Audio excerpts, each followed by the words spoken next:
All right, here we go. I need to spam everyone on my Discord, and then we will be ready to go. Just stand by. One moment, please.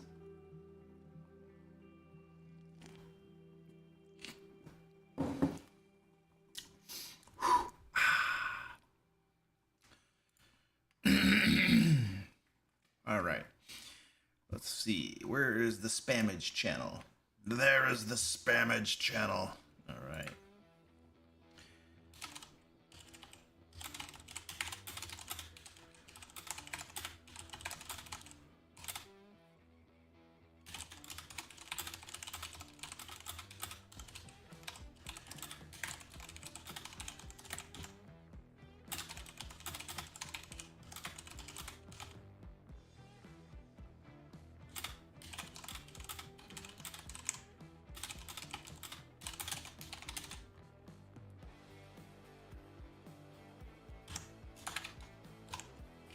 Right.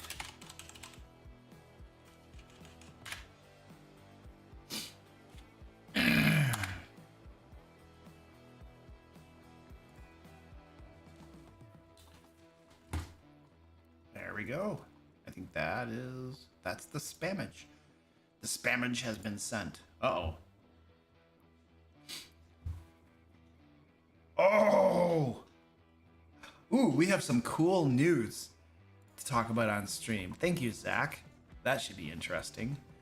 I did not know about this, but now we will. We'll talk about something. All right, hello, ladies and gentlemen. Welcome to the live stream.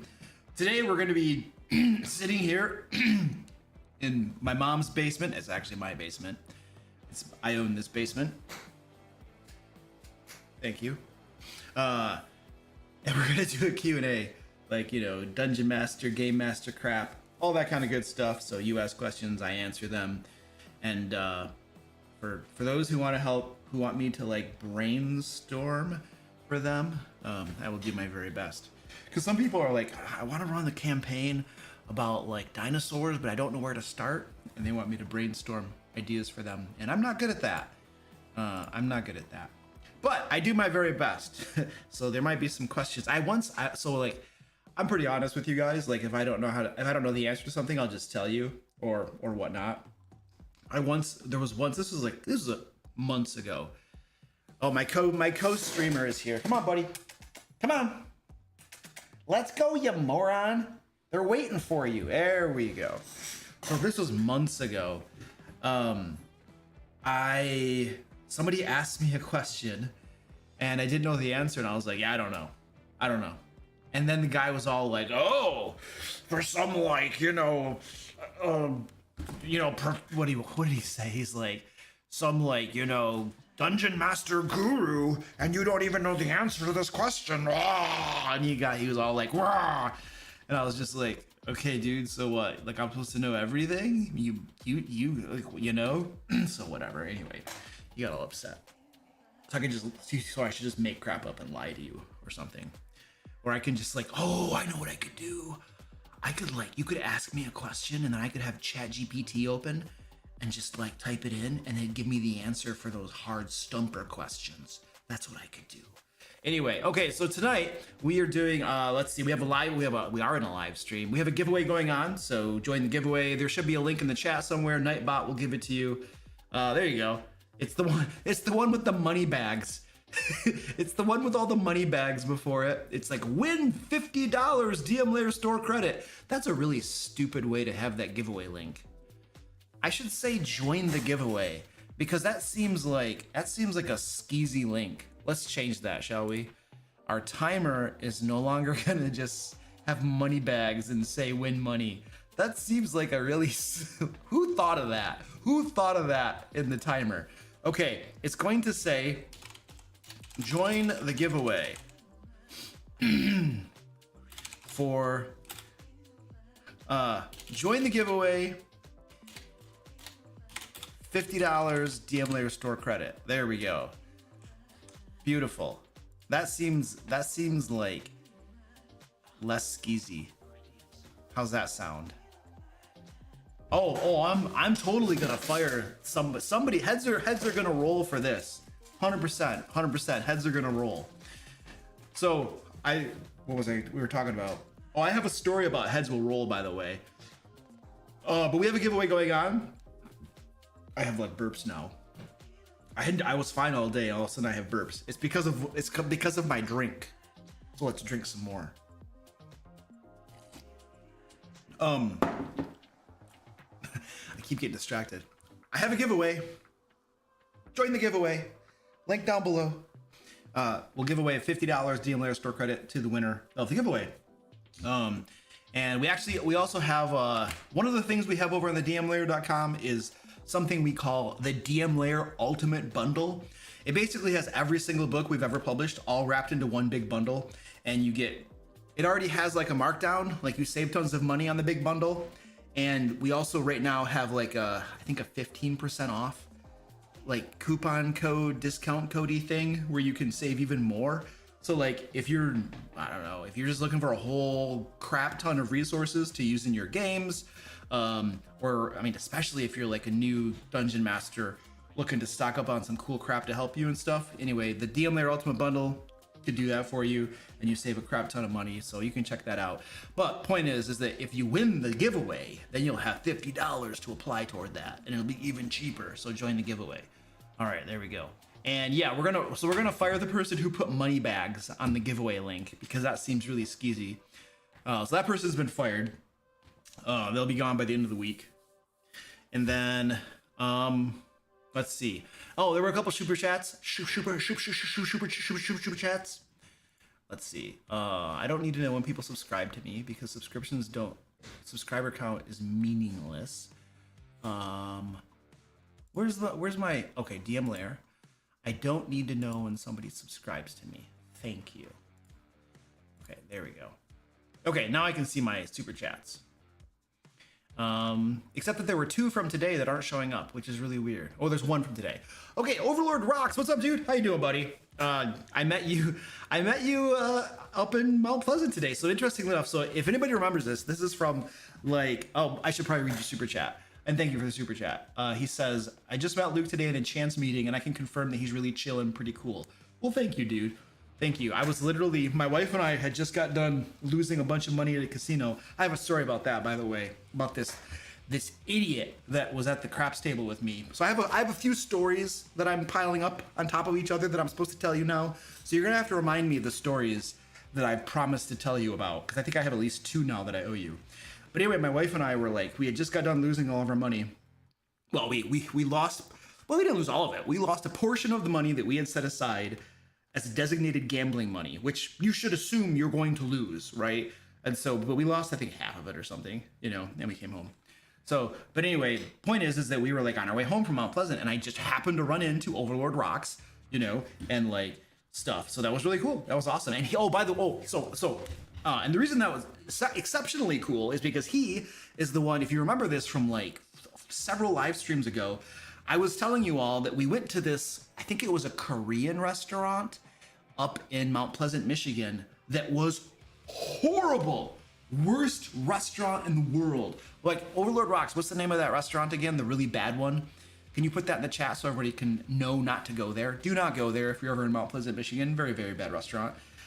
It's like a Korean restaurant, and the reason we went there is that they had 4.9 stars on Google reviews, and so you're like, well, geez, 4.9 stars, it must be good. No. You don't understand. You can buy reviews. It is a thing.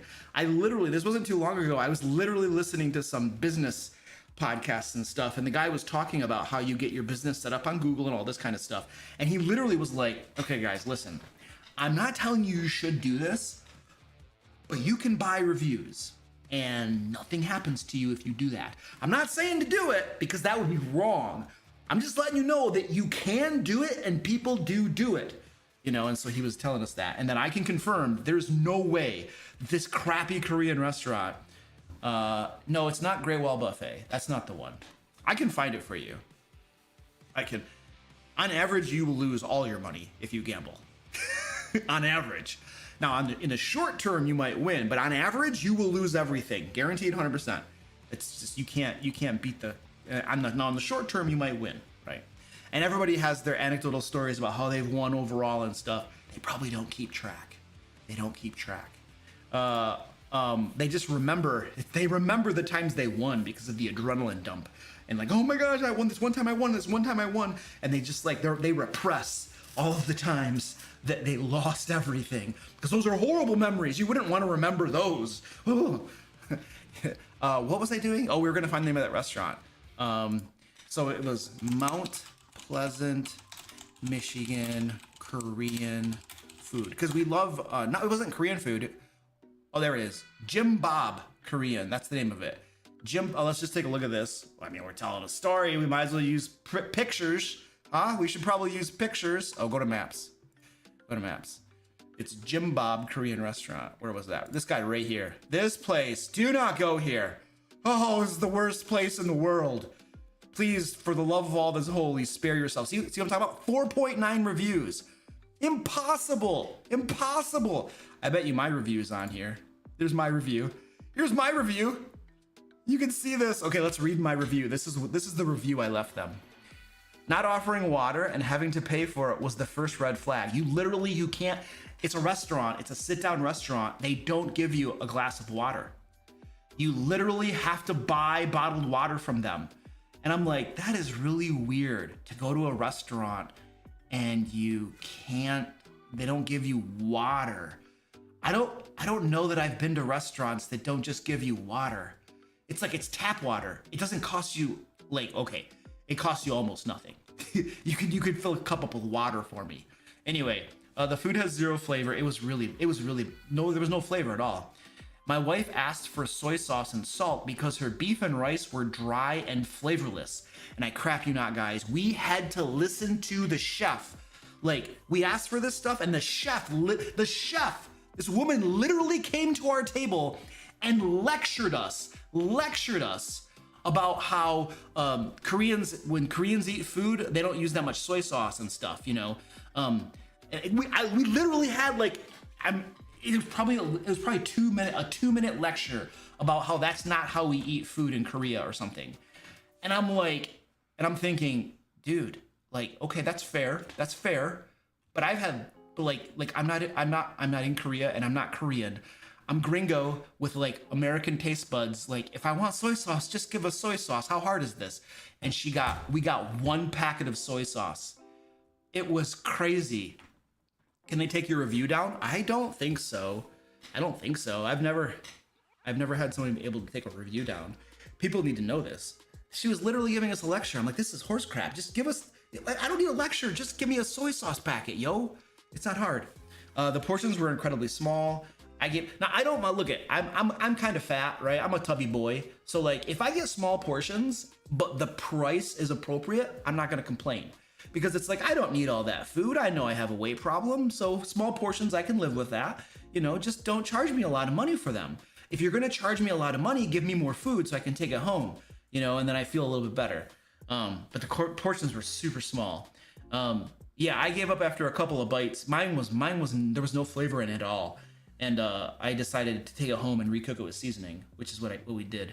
It turned out to be $51, and all we got were 2 main dishes. You guys, we did get one side.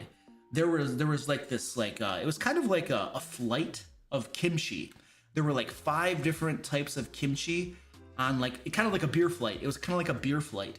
And we got 5 of them, and it was like $9. And there was like a teaspoon, not a tablespoon, a teaspoon of kimchi in each of the 5 containers.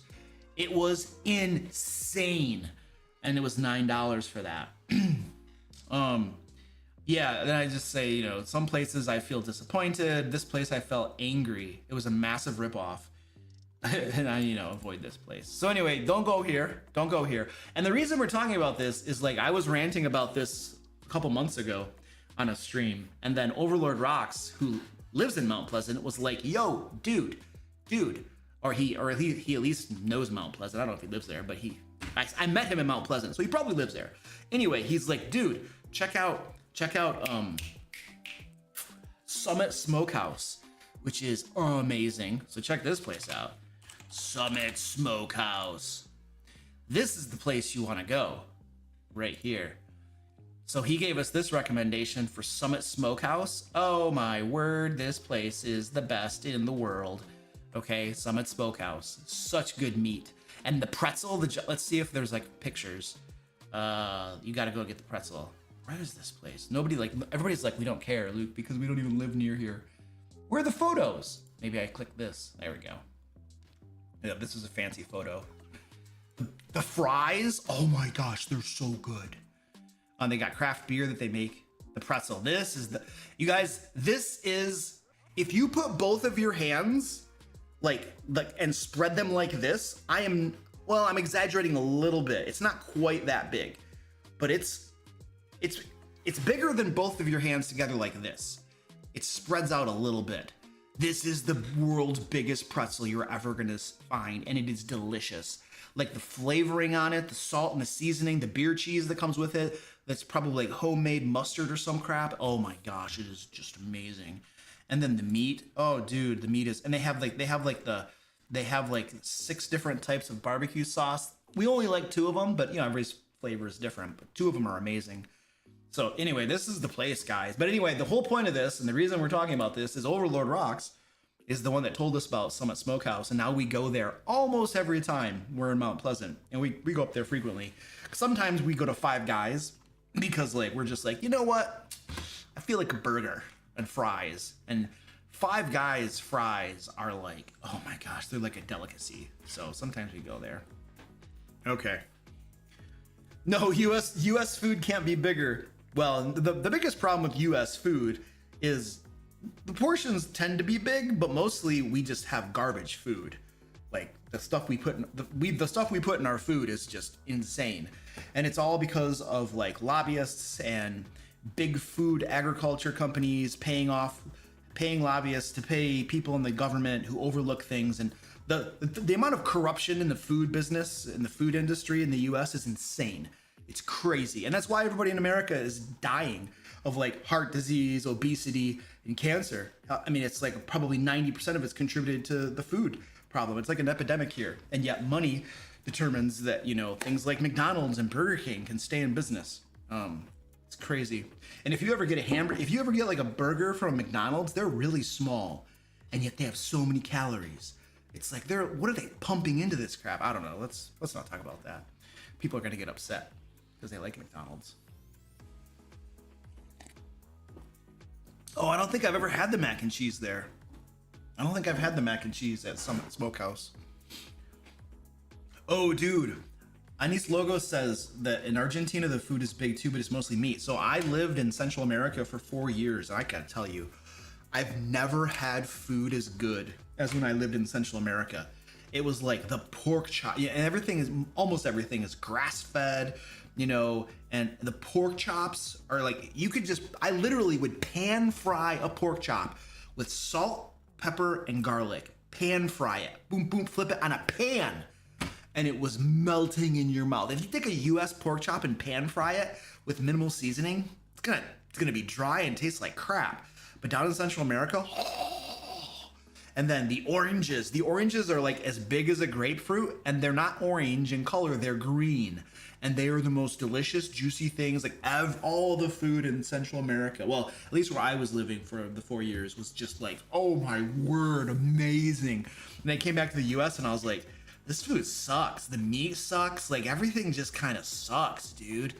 It just doesn't have any flavor to it and crap. And it's probably because we like mass produce it and crap, I would imagine, or something. But I don't know. I'm not a farmer. I just know it doesn't taste nearly as good. So anyway. Okay, so there we go. Anybody have any questions?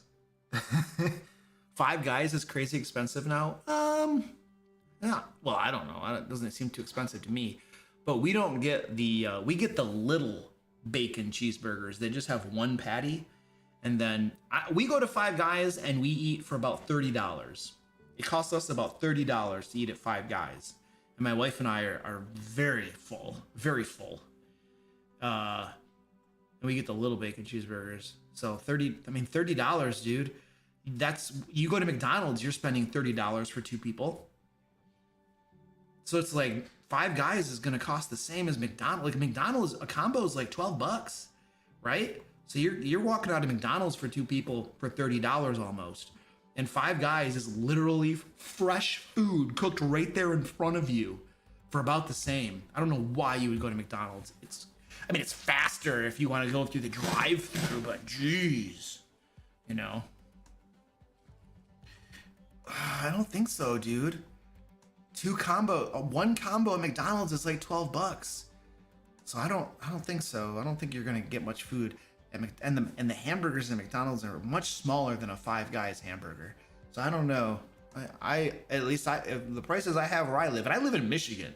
You gotta understand this: the cost of living in Michigan is really low. It's really low. It's not like the lowest in the U.S., but it is comparable. It's like I think it's in the. Let's just look. I think it's like in the top 10 or something. It's very low. U.S. states cost of living ranking. Okay, and this is from U.S. News and World Report. Let's see what they say. I know Michigan is really cheap.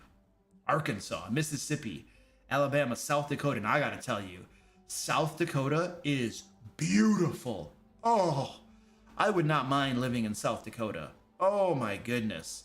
Especially around the Black Hills area. Now that might be the more expensive part to live because it's like, you know, it's beautiful. But like, oh, South Dakota is amazing. Where's Michigan? Oh, I know it was high on the list, but maybe I was wrong. Maybe it's not that high on the list. Ohio? I don't know about Ohio. No, I'm wrong. Michigan is higher on the list than I thought. It's number 22. Okay. So I guess it's not that super affordable compared to other places, but for me it's okay. When I travel and go other places, it's cheap. If you want to compare, who wants to guess what the least? Well, we all know Hawaii is the least affordable place to live. It's probably Hawaii, then Alaska, because everything has to be shipped, and so it's super expensive.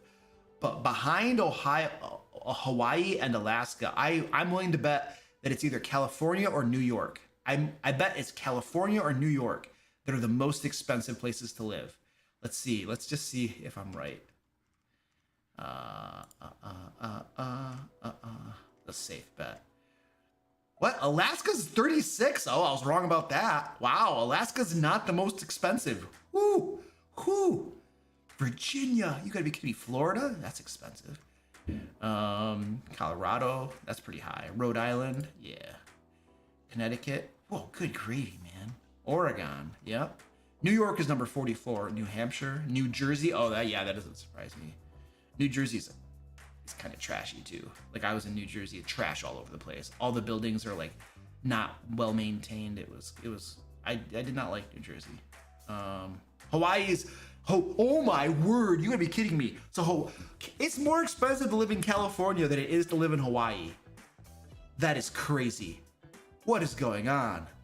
Whoo! I could have sworn to you that Hawaii would be the most expensive because it's like an island and it's a tourist island and everything has to be shipped there. I would have sworn it was the most expensive, but nope. California's got them beat. California. That's why California. That's one of the reasons. It's one of the reasons. I mean, I'm sure there are multiple reasons, but it's one of the reasons why California has a negative population increase. Like literally, California, despite people going to California, it has like a negative amount of people. Like they're actually losing people from California, and one of the reasons is cost of living. I think there are other problems too. I think crime is, and there are other problems they got going on over there. And then places like Texas are just their population is increasing. So it's going to be interesting when they do the next what do you want to call it? Census. Because the census determines things like electoral votes and all this kind of stuff. So it'll be interesting to see how that shifts when they do the next census, which is like, I don't know when the next census is going to be, but it's going to be interesting to see the impact of all the, and New York has a negative population as well. Florida has a big increase in population. So it'll be interesting to see how that shakes out. Isn't California like the 5th biggest economy in the world on its own? I think it's pretty big. But they have a negative balance on their sheet, so they spend more money than they make, and they're like a massive economy. So yeah, you go figure. I don't know what's going on over there, and it's super expensive to live there. So it's the world's biggest economy. It's super expensive to live there, and they're going into debt like crazy. I don't know, man. It's bonkers. I don't know what's going on.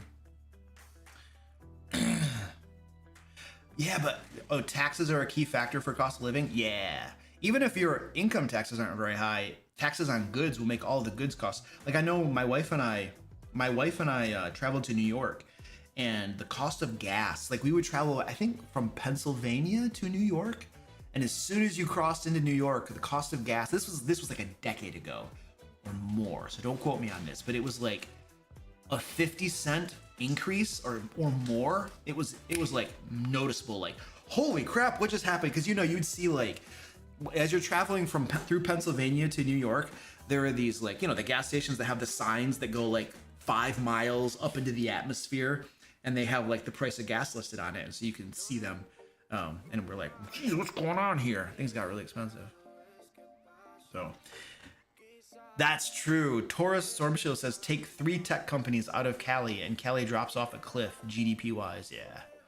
And the interesting thing is all those tech companies, yeah, if they were to move out of California, then you'd get like all the people that work there could have lower cost of living, and then their big salaries would go a lot further.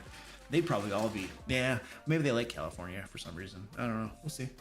But you're right. Yeah, the tech companies I think are a big part of. But don't they have a lot of agriculture in California too, don't they? I'm pretty sure they do. Too many people want to live in California. It drives the prices way through the roof. Yeah, but they have a negative population growth. So not enough people want to live there anymore. Cali is drowning in stupid regulation, and taxes drives the prices of everything sky high. Yeah, regulations and taxes always increase prices. Yeah. Yep. The Bud says the natives in Hawaii keep costs down by eating fresh seafood all the time. My wife would love that. My wife loves seafood. I do not like seafood that much. I mean, okay, crab and lobster, shrimp, I can do shrimp. I guess it's really just fish. I think it's mostly just, well, I like tuna fish. And I like whitefish. Okay, I like seafood mostly. There are some specific types of seafood that I don't like. What are what are the things in Louisiana? Crawfish? Is that what they're called? Crawfish? Those are crazy. I don't know why people kill those things. There's no meat on them. Like, we got those one time at a restaurant, I think crawfish. Yeah, crawfish. We got those, and there's so little meat on them. I was like, how can you justify killing this animal for so little meat? You know what I mean? It's like, just go let this thing live. Catch something else that has more meat on it. I don't know. It just seemed like a waste. But I don't know, man. Apparently, I'm in the minority. A lot of people must like them, otherwise they wouldn't do it. But it was a lot of work to eat, and you're not getting very much out of it. It's like, I'm doing a lot of work here. It's like crab legs. You're like working so hard to get the meat, and there's nothing in there. It's like, why are we killing these things? Like, give me a cow. That's a lot easier. But I don't know. That's why I know you get so many, but you gotta open them up, and you gotta it just takes forever. And you're like, man, I'm hungry. I just want like a plate of meat that I can just stuff in my mouth. But I don't know.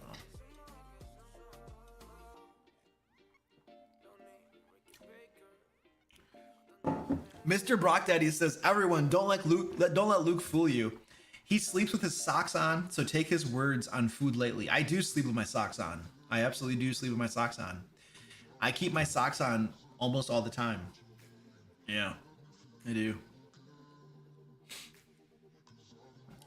Oh, thank you. I got this mug. I think I got this off Amazon. It was either Amazon or I bought it from a company that's now extinct. And they're gone. So I couldn't tell you where to find it. Commando says, I wanted to go to dinner, not a second job shelling seafood. Yeah. Well, this one seafood, one of the things that my wife and I didn't like about, there's this one seafood place here where we live that my wife likes, but like when you see how they cook the food, we no longer like it.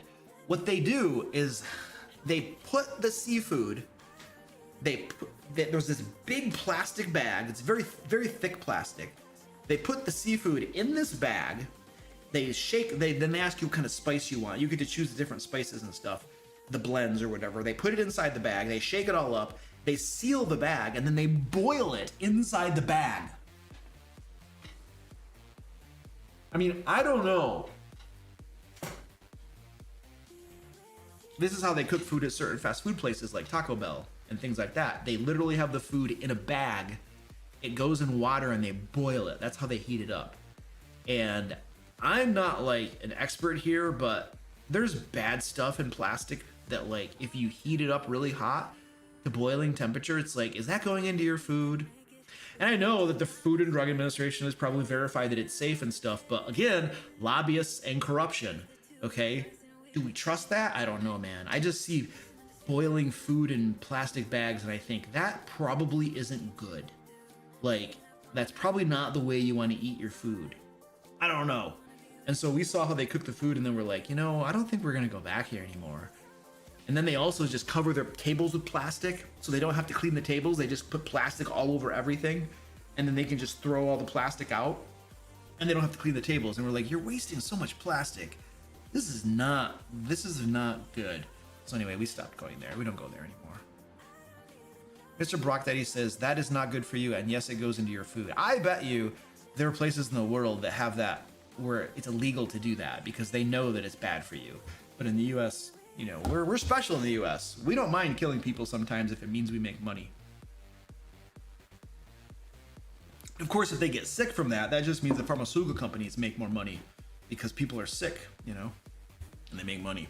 So, all right, we should probably talk about D&D, huh? We've not talked even a little bit about D&D today. Let's talk about some Dungeons and Dragons. All right, what do you guys want to talk about? You got some questions or any of that kind of crap?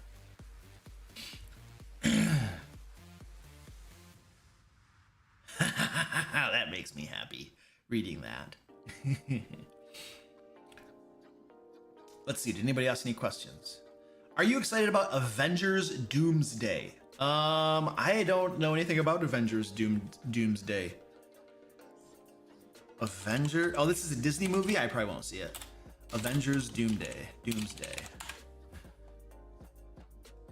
Disney has been very, very disappointing for the last several years, and recently very disappointing. So I'm probably not gonna spend any money on any type of Disney stuff anytime soon. Avengers Doomsday. Although Doomsday, he was like, isn't he the planet killer or something? Or I think he's like, isn't he? I don't know what that is, but it might end up being a good movie. But I didn't like what they did with like Thor and the fat Thor, and then the Incredible Hulk. Where like the Hulk, like the one movie I think it was the same movie. I think they had Fat Thor, which just ticked me off. Okay, they made him a joke. It's Thor, come on. And then they took the Incredible Hulk, and the Hulk refused to come out, and so Bruce Banner was always Bruce Banner. And I don't know, maybe there's some like Marvel, like, you know, gurus who know that that's actually part of the comic books and that they were just doing that and, you know, it's kosher or something. But like, there was something about that when they did that in that movie, and I think it was just one movie where they did both of those. But I was like, this is deeply unsatisfying. This is essentially the movie where you steal the superheroes' powers and then they have to fight bad guys without their powers. And it's like, I did not come here to see Thor suck or to see the Incredible Hulk not be the Incredible Hulk. Like, I get the Incredible Hulk is very powerful, but like, you got to take his powers away from him. This is how you're gonna do your movie. I don't know. It's just so stupid. I came here for a superhero movie. Like, beat crap up and break stuff. Like, this is what I came here for. And you're trying to give me like, oh, Thor had a rough time. Thor was traumatized and he got out of shape and stuff. But so he's a dynamic character or something. But at the same time, you're making him a big joke also. So it's like, I can't really take this seriously, can I? You know what I mean? I don't know. It's just stupid. It's just, anyway. So I think actually a lot of their stuff recently has sucked anyway. So yeah. Anyway, besides the fact that I don't want to give Disney any of my money, they probably would suck anyway. Yeah. So anyway, I'll pass on that. Thank you for letting me know about it though. Doomsday is a DC comics. I thought Doomsday was from DC. So, but Avengers is a Marvel thing. So Avengers Doomsday must not have anything to do with the Doomsday person from DC. It must be something totally different. It just sounds like it. Which you got to wonder if that's the case. Is there like some IP? Because you know what I mean. Like if that's DC's IP, and Marvel's kind of using it in their title, you got to wonder. They're going up against Doctor Doom. Oh, I like Doctor Doom. Oh, Doctor Doom is cool. Oh man. Oh, that's why it's called Doomsday. Ah, light bulbs. Nice.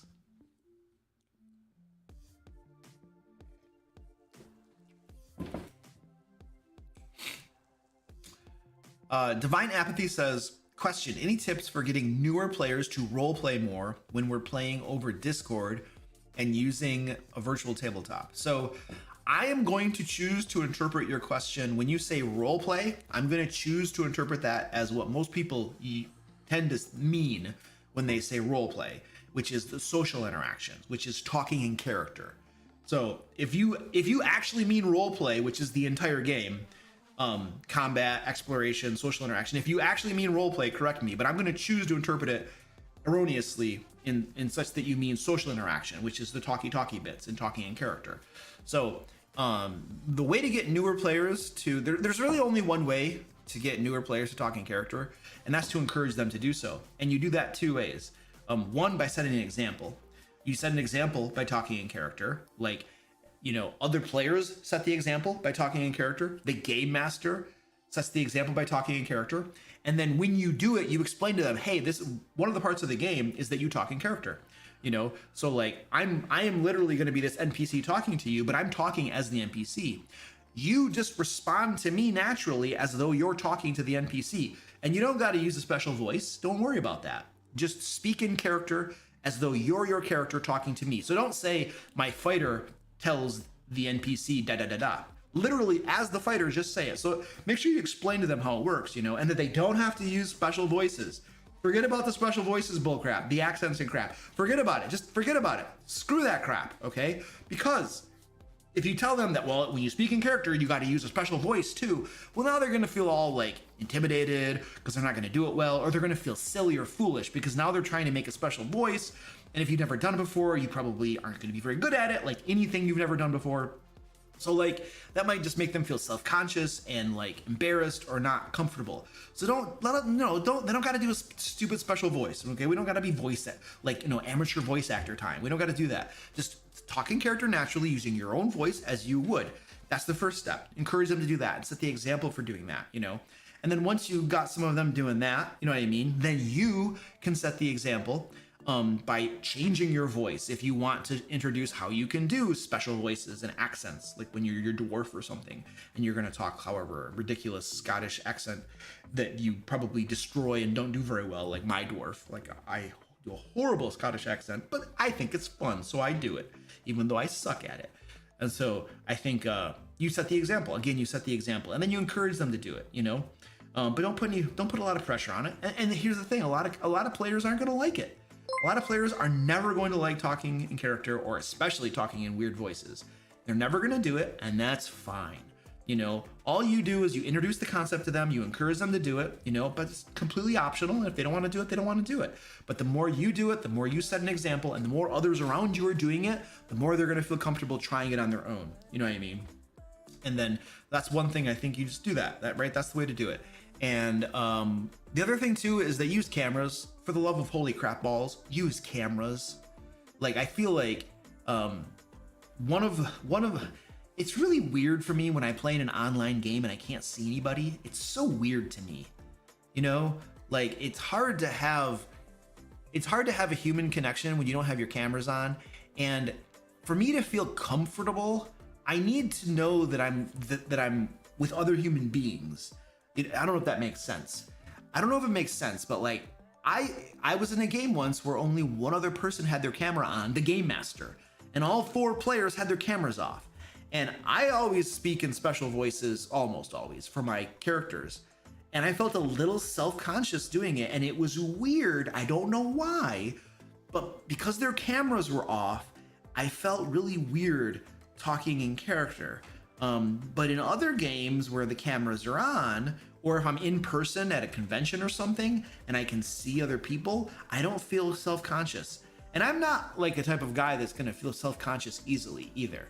You know, it takes not for like playing a game or talking in character. Like I just don't give a flying crap usually what other people think. So like, but the interesting thing is when the cameras were off, I felt self-conscious talking in character. I did it anyway because I was like, screw it. I don't care if I feel. My feelings are not going to dictate my actions. But like, I did notice I felt self-conscious. So I don't know why. There's probably some psychological crap going on, you know, like in general that influences this crap. But I think having the cameras on, I think, is a good step toward being able to connect on a human level, you know, and then feel more comfortable talking in character. So yeah, I think that's another idea for you. Antonio, thank you for the super chat, dude. I appreciate that. My players gave me a list of the magic items they would like to find in the campaign. I'm a newbie DM. Is this normal or advisable? There's nothing wrong with that at all. You still need to use your discretion. Use your discretion, okay? Do not give them magic items too early before they should be receiving certain magic items. And the Dungeon Master Guide, I believe, lays out, like, especially the new DMG will literally tell you how many uncommon, how many, you know, rare and stuff they should have by what levels and stuff. There's a chart in there, if I remember correctly, the new one at least, that breaks that down for you. And I think that's super helpful. If you are a new game master, follow the chart. Generally speaking, I feel like if you're a new dungeon master, you should probably just follow the rules as written, you know? Now, that doesn't mean they're perfect, and some of those rules might be really screwed up, who knows? But until you know better through experience, you just follow what's in the book, you know? And then if you learn better, and you will, there are some things in there I'm sure you're gonna learn are broken, that are messed up, that need changing and stuff, and that's fine. And you might have to change those. But for right now, I'd follow that chart.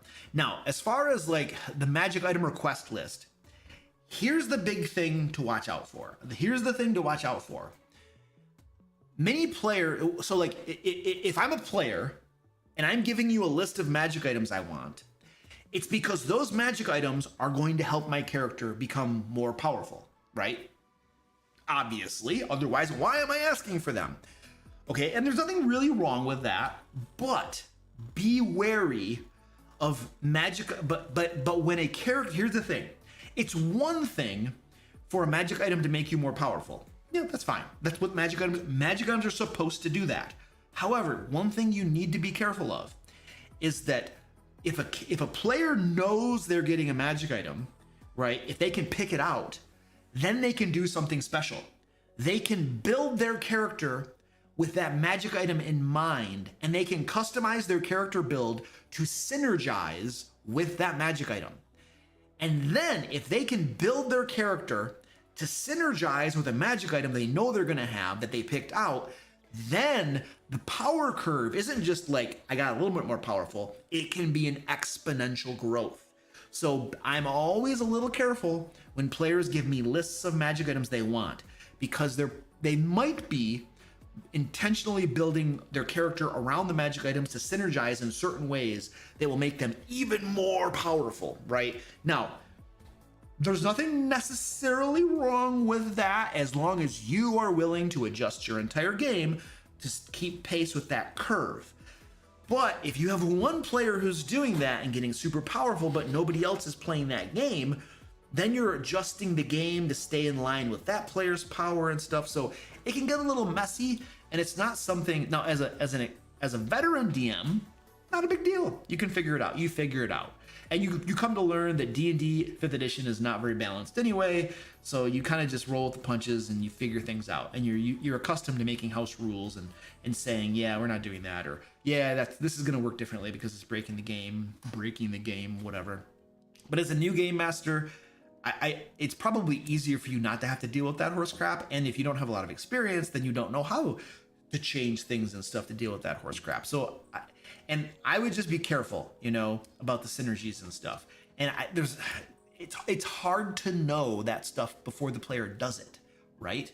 Because, and even as an experienced game master, if my players gave me a list of the magic items they wanted and I started giving them out, even if I reviewed them and stuff, I might not notice the immediate problems, but the problems might reveal themselves later in the game after they have the magic item.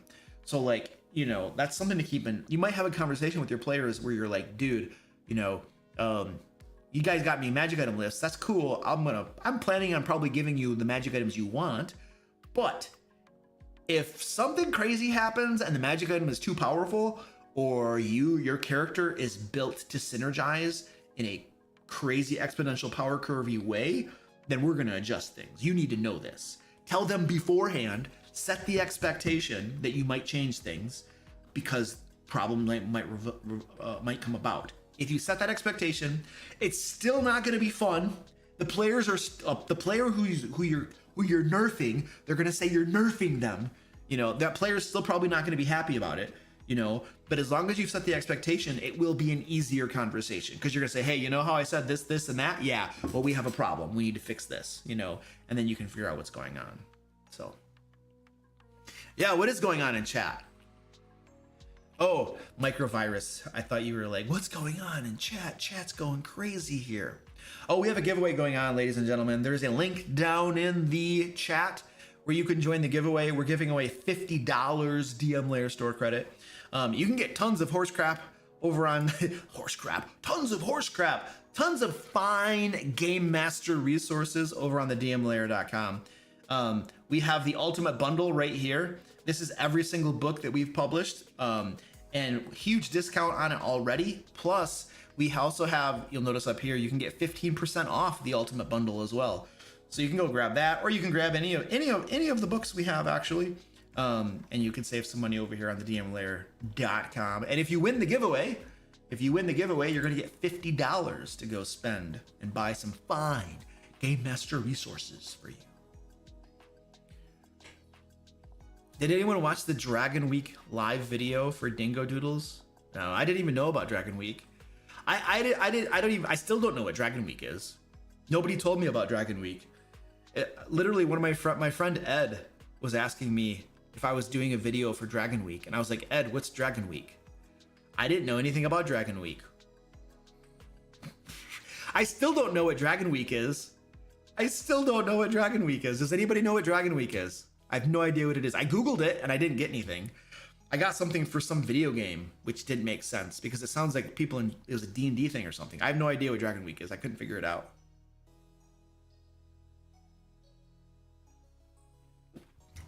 Lionheart says apparently Dragon Week is a load of content creators putting out a video dragon related. No, they didn't tell me about that. Nobody told me about that.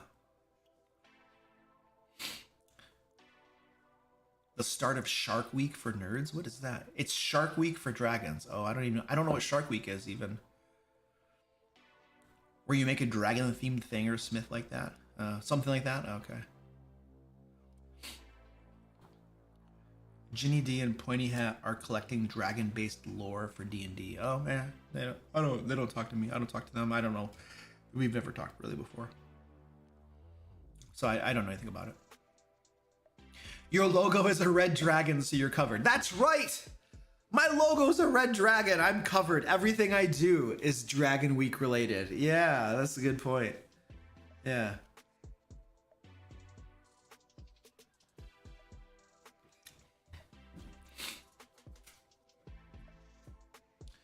Oh, Dragon Week started last year with Kraken Week. Oh, interesting. You don't know Shark Week? Discovery Channel? I don't watch the Discovery Channel. I work. And when I'm not working, sometimes I paint miniatures. I'll go to the casino with my wife. I might go to the range or clean my guns or something. Like, I don't even have cable. I don't even have Discovery Channel, and I definitely don't have cable. Cable's a ripoff. I have Netflix. That's it. I have Netflix. Yeah, Lionheart's like, I haven't watched Discovery Channel for 20 years. Yeah, most of cable is garbage these days. Cable's just full of reruns. Like, I don't know what happened to cable. I mean, I don't know. I mean, I watch cable when I go to hotels. That's really it. But it's just reruns. Like, you'll see The Office playing for like, and I don't mind I love The Office, by the way.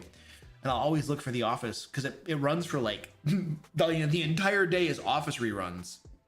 So cable doesn't put out original content anymore. They just have bought the rights to certain franchises and they just do reruns nonstop. And I bet you the only people that really have cable are hotels But now hotels, you can get you can literally connect to Netflix in your hotels. I bet you 5 years from now, cable will not exist. Hotels are gonna wise up. Eventually hotels are gonna be like, we pay a lot of money for cable. I bet we don't have to. Unless, I wonder if they can get free cable. At some point, hotels are gonna stop having cable because everybody uses a streaming service. Like, I bet you, of the people in chat, I bet you 95% of us use a streaming service. And when we go to a hotel, we are probably connecting to our streaming service as long as the TV is compatible and we're not watching cable. I bet you. So I bet you when hotels figure that out, I bet you they drop cable really fast. Because, like, yeah, it's just a huge expense. And you watch, it's got commercials and crap on it. Nobody wants that garbage. So I bet you cable goes away. That'd be my guess. The next Thieves Abound. Oh, when are we playing Pathfinder 2 next? When's our next Thieves Abound? Where's my calendar? Where is my calendar? I can't find my calendar. We are playing, oh man, you guys, we've missed a lot of game sessions for my Thieves Abound campaign because the Kickstarter and other things and other stuff I had going on. I don't even remember all the reasons. We're playing, the next time we're playing is on May 4th. May 4th. So it'll come out May 10th. May 10th is when the next Thieves Abound should come out.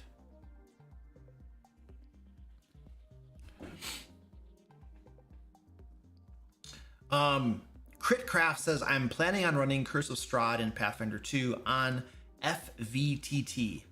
That must be a virtual tabletop, I guess, as my next campaign. Any advice on the conversion or running a 5e module? Oh, good gravy. No, man. I have no idea.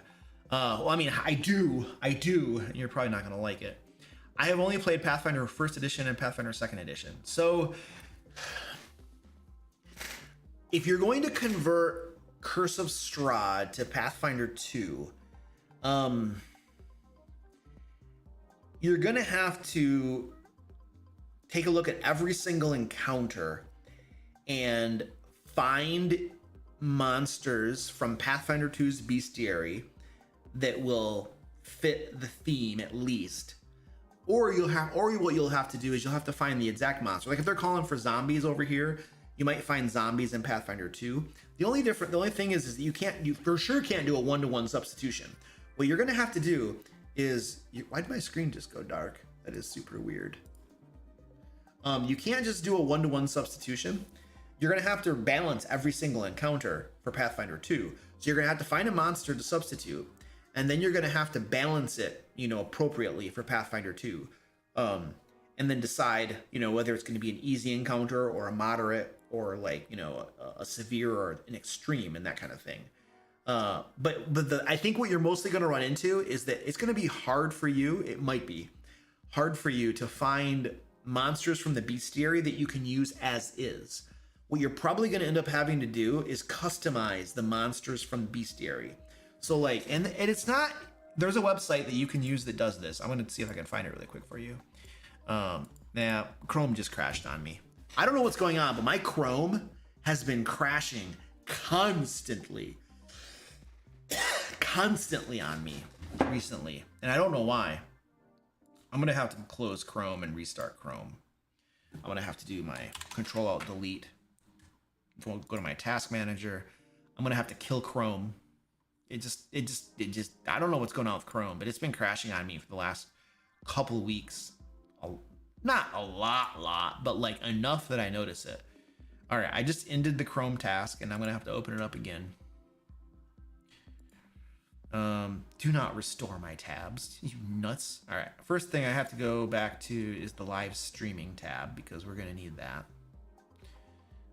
Right there. Okay, I'm set back up on my live streaming tab. What was I going to? I was gonna show you my yeah, let's go over here. Let's see if I can find I don't need to go there. RPG stuff. This was Pathfinder 2. Where do I use this? I have this thing for Pathfinder 2. Oh, I think there we go. I have a folder for it. Pathfinder 2 monster tool. So this is what I use. It's monster.pf2.tools, right up there. And what you can do is there's a way for you to open, you can load base roadmaps. No, there's a way for you. I don't remember offhand. Open, duplicate monster collection. I don't know where it is, but there is a way. I'd have to fiddle around with it, which I'm not going to do. But there is a way for you to load pretty much every monster out of the 3 bestiaries into this tool. And then you can use this tool to adjust the challenge of the monster up or down as you need to. And I think what you're going to end up doing with converting Curse of Strahd from 5th edition to a Pathfinder 2 is you're going to have to rebalance and redesign every single encounter, but you're also probably going to have to change a lot of the monsters to be appropriate, you know, for the type of encounter you're going to craft. So this tool here makes it fairly straightforward, and then you can export it as a PDF, as a JSON, and then from the PDF you can print it and stuff like that. So this tool will be very useful for you, but I'm not gonna lie, you're probably gonna find it to be a little bit of work doing the conversion, but it's mostly just the encounters you have to convert. All the rest of the stuff you can probably just convert, you know, on your head or using the DCs by level on the back of the Game Master screen. So like the DCs, you can just kind of probably on the fly change them. Like if it's a DC 15 in D&D, you know for Pathfinder 2 that a DC 15 is ridiculously stupid, especially at higher levels. So that'll need to be like a DC 25 or a DC 30 or something, depending on what level you are. So what I would do is I would just, on the back of the Game Master screen, there's literally a DC by level chart. And that's in the book, it's in the Dungeon Master Guide, I'm sure too. But use that DC by level chart. And if the group is level 10, just look at that chart and be like, well, this is probably like a moderate challenge. And then use the DC or moderate difficulty based upon the group's level. And you can on the fly change the DCs. You don't need to do that in advance. You want to minimize as much front work as necessary, but changing the encounters and stuff and the monsters, you're probably just gonna have to do that in advance and bite the bullet on that. So it'll be a bit of a work for you.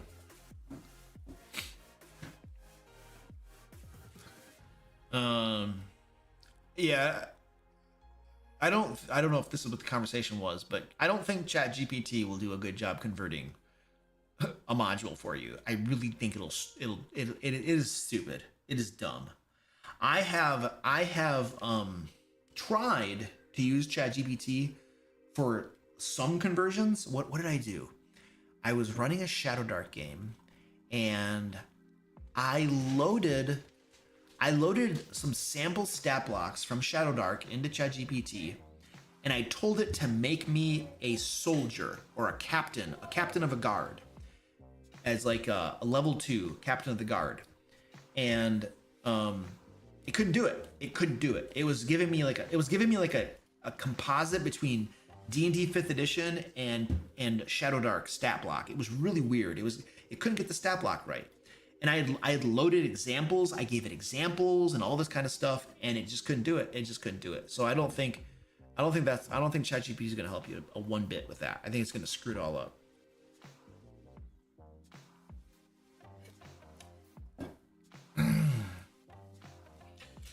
All right, I gotta fill my drink up. Squirt is our drink tonight.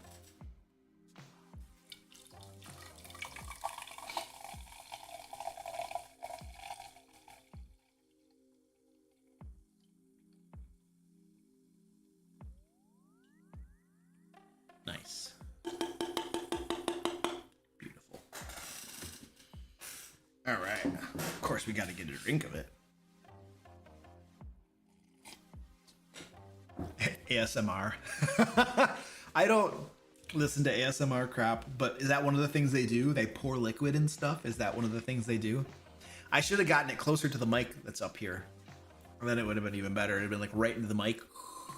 The water, the drink pouring into there, and the ferblescence or whatever, the sparkly, bubbly crap, you know? I forget what they call that.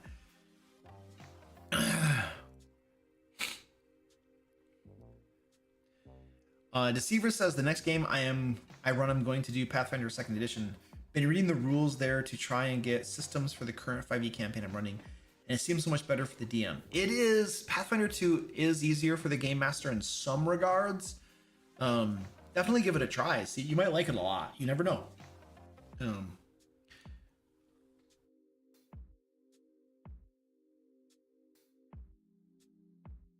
Effervescence. Thank you, Jennifer. I appreciate that. Effervescence is the way you say that. ASMR shrugging the soda. Chugging it? Nah. As someone who plays D&D and wants to do content creation, do you have a recommendation for a first video or stuff like that? No. Just do something you think is fun and cool and just start doing it.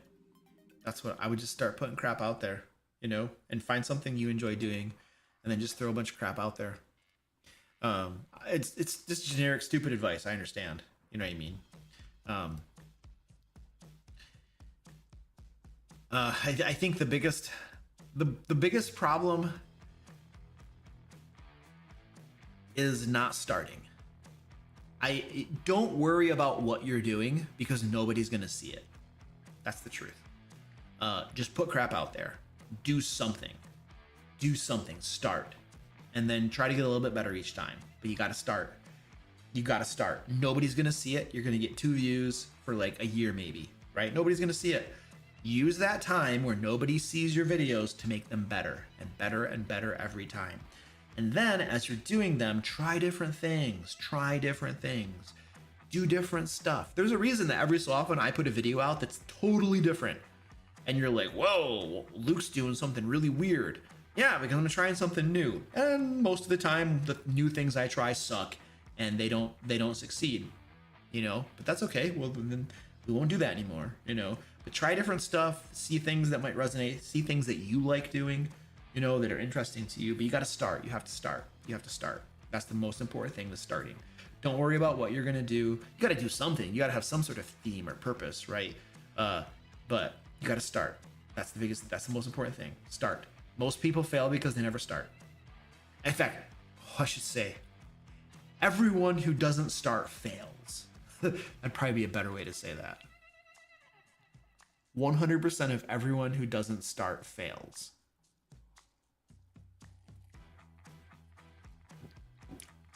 SG Game says, I just got the collector's bundle from the DM Lair store. Really excited to dive into it. Well, thank you, dude. Appreciate that. So, let's go. We have a giveaway going on. Let me go. Where is my dmlair.com? So we have a giveaway going on. There should be a link in the chat somewhere to where you can join the giveaway. And if you win the giveaway, you're gonna get $50 store credit to the dmlair.com. And over here we have this ultimate bundle right here. It's every single book we've ever published, except for Lairs and Legends 2. That's not gonna get added to the bundle until we get done with our fulfillment 100%. We're almost completely done, but we just got a little bit more to go. I think the people in the UK need their books, and then UK and EU, and then Australia. I got a timeline for Australia area. May 5th, if I remember correctly, is when they said that Australia fulfillment will begin. So once all of our backers have the books, then the books will be available on our store. But right now, our backers still gets them. But anyway, if you win the giveaway, $50 DM Lair store credit, you can put that toward the ultimate bundle and save, because the ultimate bundle already has a huge discount on it. And then we actually have a 15% off sale going on right now, where you can get even more off the ultimate bundle. And if you win the giveaway, it's just like, dude, we're giving this crap away. So anyway, go take a look at this if it interests you. If you're a new game master or you just want a whole crap ton of resources, the DM Lair Ultimate Bundle is the way to go. It's just so much crap in there. Dr. Brock Daddy says the Lair Loot and Lore 1 and 2 are great. Well, thank you, dude. Appreciate that. Your bundle is on Noble Knight's website. Is your cut the same on there as it is on your site? I don't get a cut from Noble Knights. So Noble Knights, they're a retailer, and so we sold our books to them for like 50% off the MSRP, and then, you know, they sell it at whatever they're selling it at, you know. So I don't know, but no, it will always be true. It will always be true that if there is a publisher that you want to support, like in this case, I'm the publisher, right? I publish these books. So if there is a publisher that you want to support, if you order directly from the publisher, they will always get a bigger cut, a much bigger cut, always. So if you just want to get the books as cheap as you can, well then go to Amazon, go to wherever and get them wherever you want. But if your purpose is to support the publisher, then, and whoever that might be, whether it's me or whether it's like whoever else is publishing books, if you want to support the publisher as much as possible, ordering directly from their website will always give them a bigger cut. Well, let's say almost always, because it's possible there's an exception to that, but it would shock me if there are exceptions to that. Because as a publisher, if I'm ordering a book, right, and I'm putting it on my own site for like $50, let's say, right, and you pay $50 for that book. Let's pretend that it cost me like $10 to print the book. It doesn't, but let's pretend that it does. Just nice round numbers. I'm getting $40. Okay. Now if you go to, let's say you go to like Amazon, and my book is on Amazon for $50, right? We have Loot and Lore 1 and Layers and Legends 1 are both on Amazon.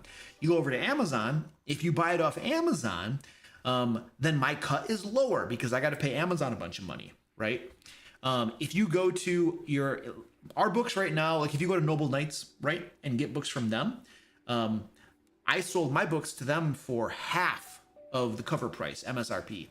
And so, you know, if you buy it from them, they're getting a piece of that. It's just the way it works, you know, retailers and distributors and all that kind of stuff. So in general, almost always, if you want to directly support a publisher, the best way to do it is to go directly to their website and buy the thing. If your purpose is just to get the thing as cheaply as possible, and that's fair, that's totally fair, you know, then just go wherever it's cheap as possible and buy it from there, and you're good to go, you know.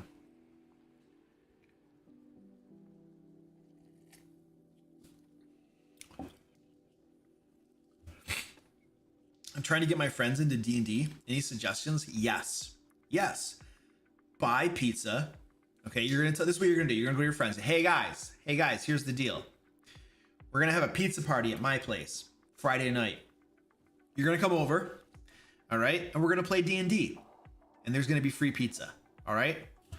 And you don't gotta do anything. Just show up. There's gonna be free pizza there, man.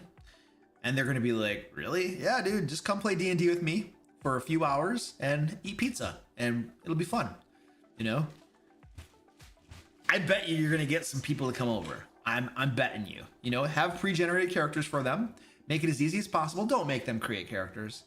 Character creation is probably one of the most difficult things of a game like D&D or Pathfinder 2, because it's complicated, right? Now if it's Shadowdark, it's much simpler. Oh my gosh, it's so easy.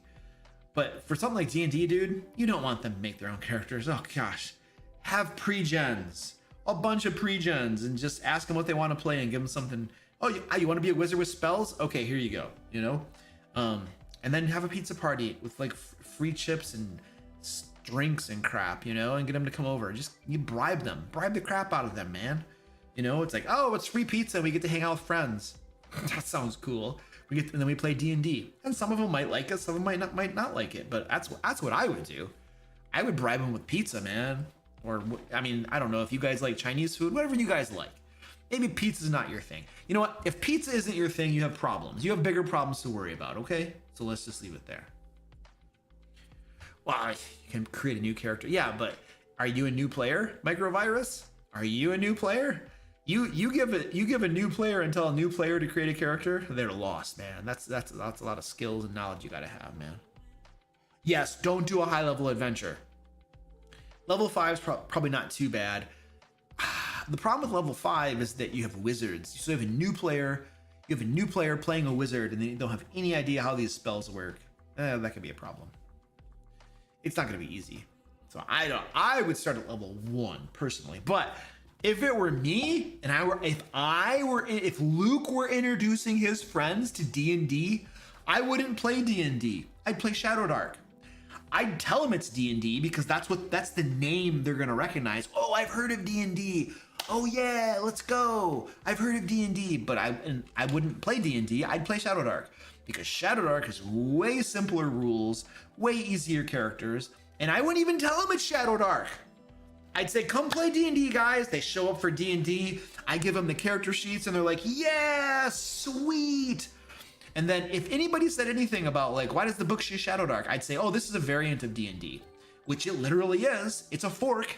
D&D was forked off into Shadow Dark in a way. It's not actually a fork. Like if you're a software developer, you know what forks are. It's not literally a fork, but conceptually it's the same idea. It was influenced by D&D. The rules, the D20 and skills and stuff, it was very heavily influenced by D&D. So you can just say that, oh, this is a variant of D&D, and I think that's completely accurate, and it's better. It's better, as far as introducing new players. Shadow Dark I would absolutely 100%. If you were introducing a new player to any TTRPG, if there is a rules light version of it or variant or a system that is close to it, like I would go with the rules light version of it, to introduce someone to the hobby, to the game.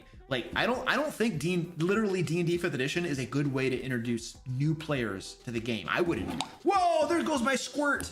There goes my squirt. Like I would not introduce new players with D&D 5th edition. It's too complex. It's too complicated. The spells and everything. But Shadow Dark would be an amazing introduction to a fantasy type TTRPG. Or maybe an OSR system or something like that. You know what I mean? But something that's like really rules light, so they don't have to worry too much. The rules don't get in the way, of playing the game. And that's a better way to introduce new players, in my opinion. So I'd say we're playing D&D, but I'd play Shadow Dark and just tell them it's a variant if they asked. And if they didn't ask, I wouldn't care. I wouldn't tell you. You tell them. Just tell them it's D&D. And if you feel skeezy inside and a part of your soul dies, oh, that's the price you pay.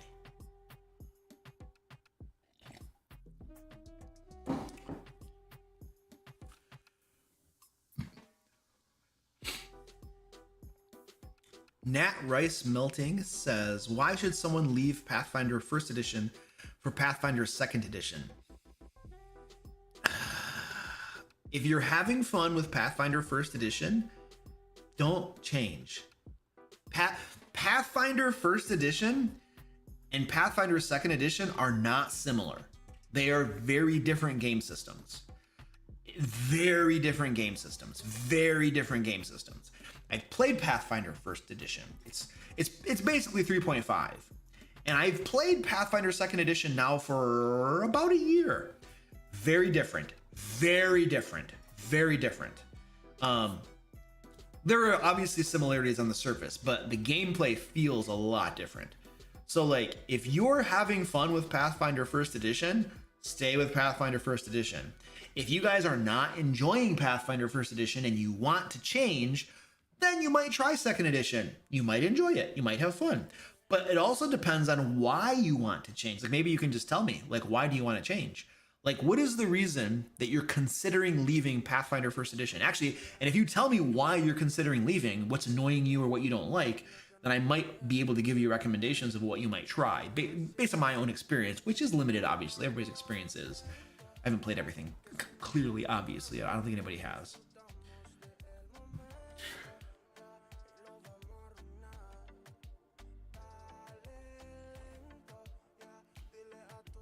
There's talk of a session 0 in the chat, and I was talking with Seth Skarkowski. We were at Chaosium Con near where I live, and Seth and I were talking about session 0, and I think he made a comment about like people were there were some videos, people were making videos about session 0, or he was planning on making a session 0 video, and he and I were joking. We were like, nobody does session 0s, man. We don't do session 0s, we just start playing the game, man. So I don't know. I do a session 0, but you know what my session 0 really is? My session 0 is this. Okay, guys, don't be a jackwad to other people.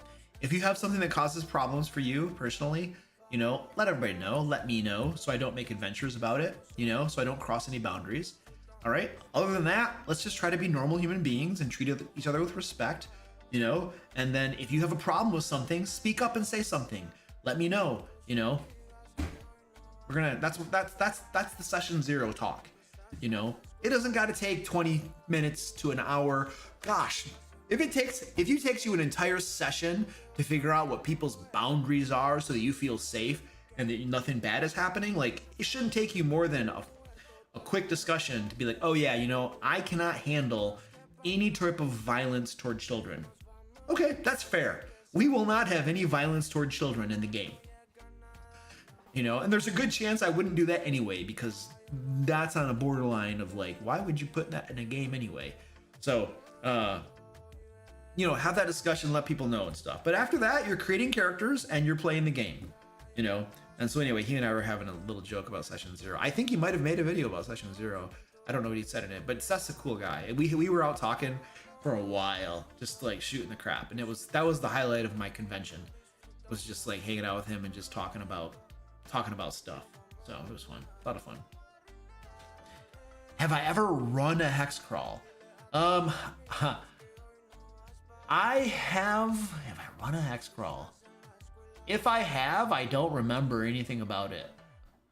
However, I do have a video on running hex crawls because it's not complicated. There's a video on my channel. If you type in the DM Lair hex crawl, you can find a video about it. I made a video on it. Turns out you don't have to do a thing to be able to do research and know a lot of stuff about it.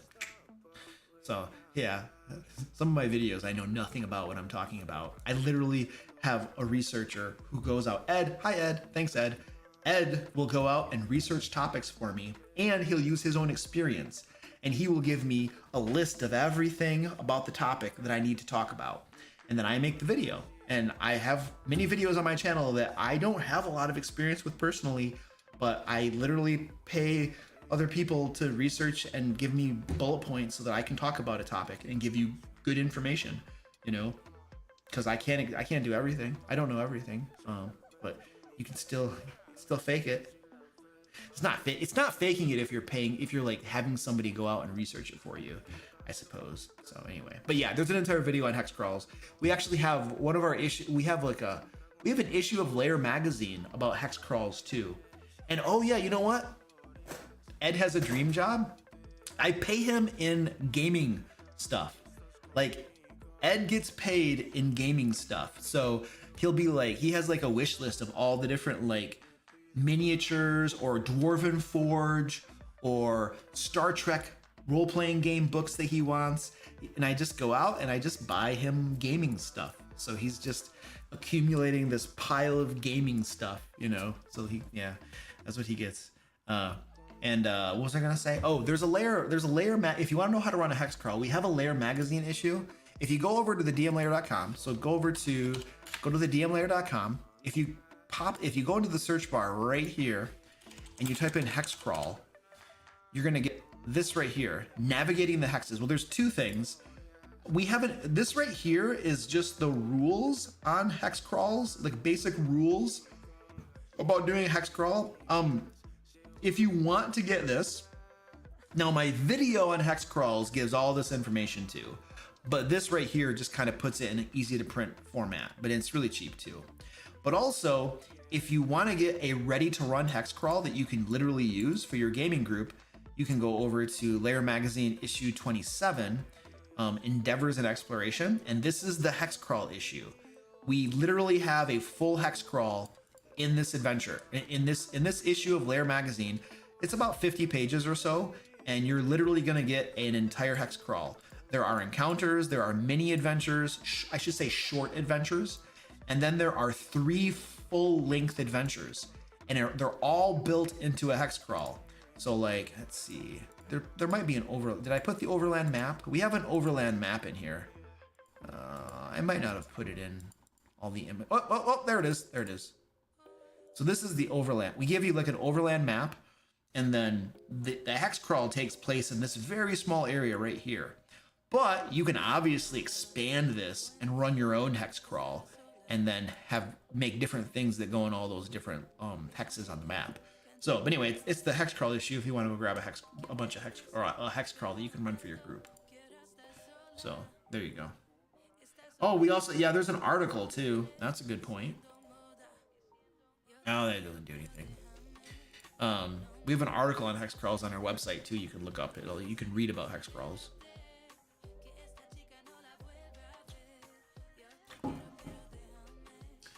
Mr. Cheese Poof, hello! I love your name, dude. That's super cool.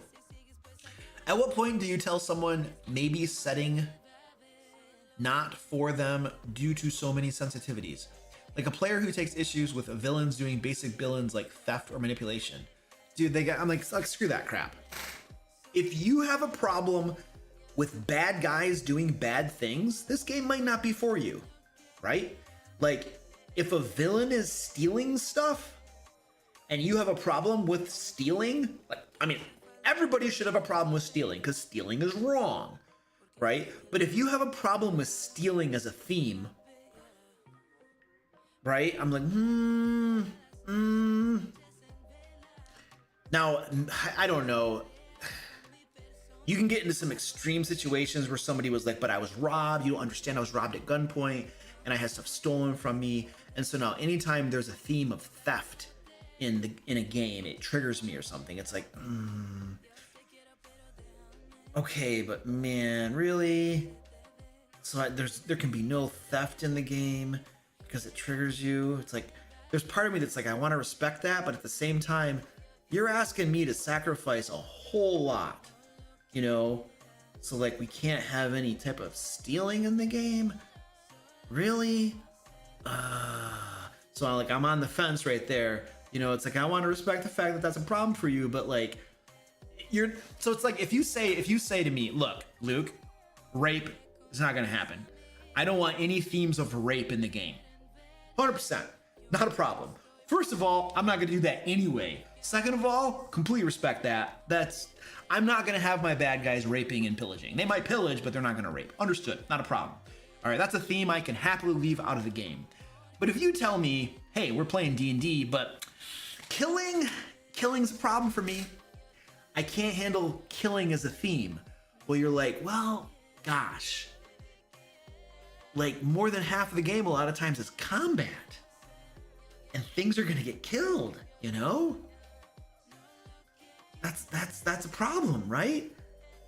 So there's gotta be a point, there has to be a point at which you say, yeah, this probably isn't the game for you. Like, 100% respect that theft is a problem for you. 100% respect that you don't want to see any killing in the game. 100% respect that.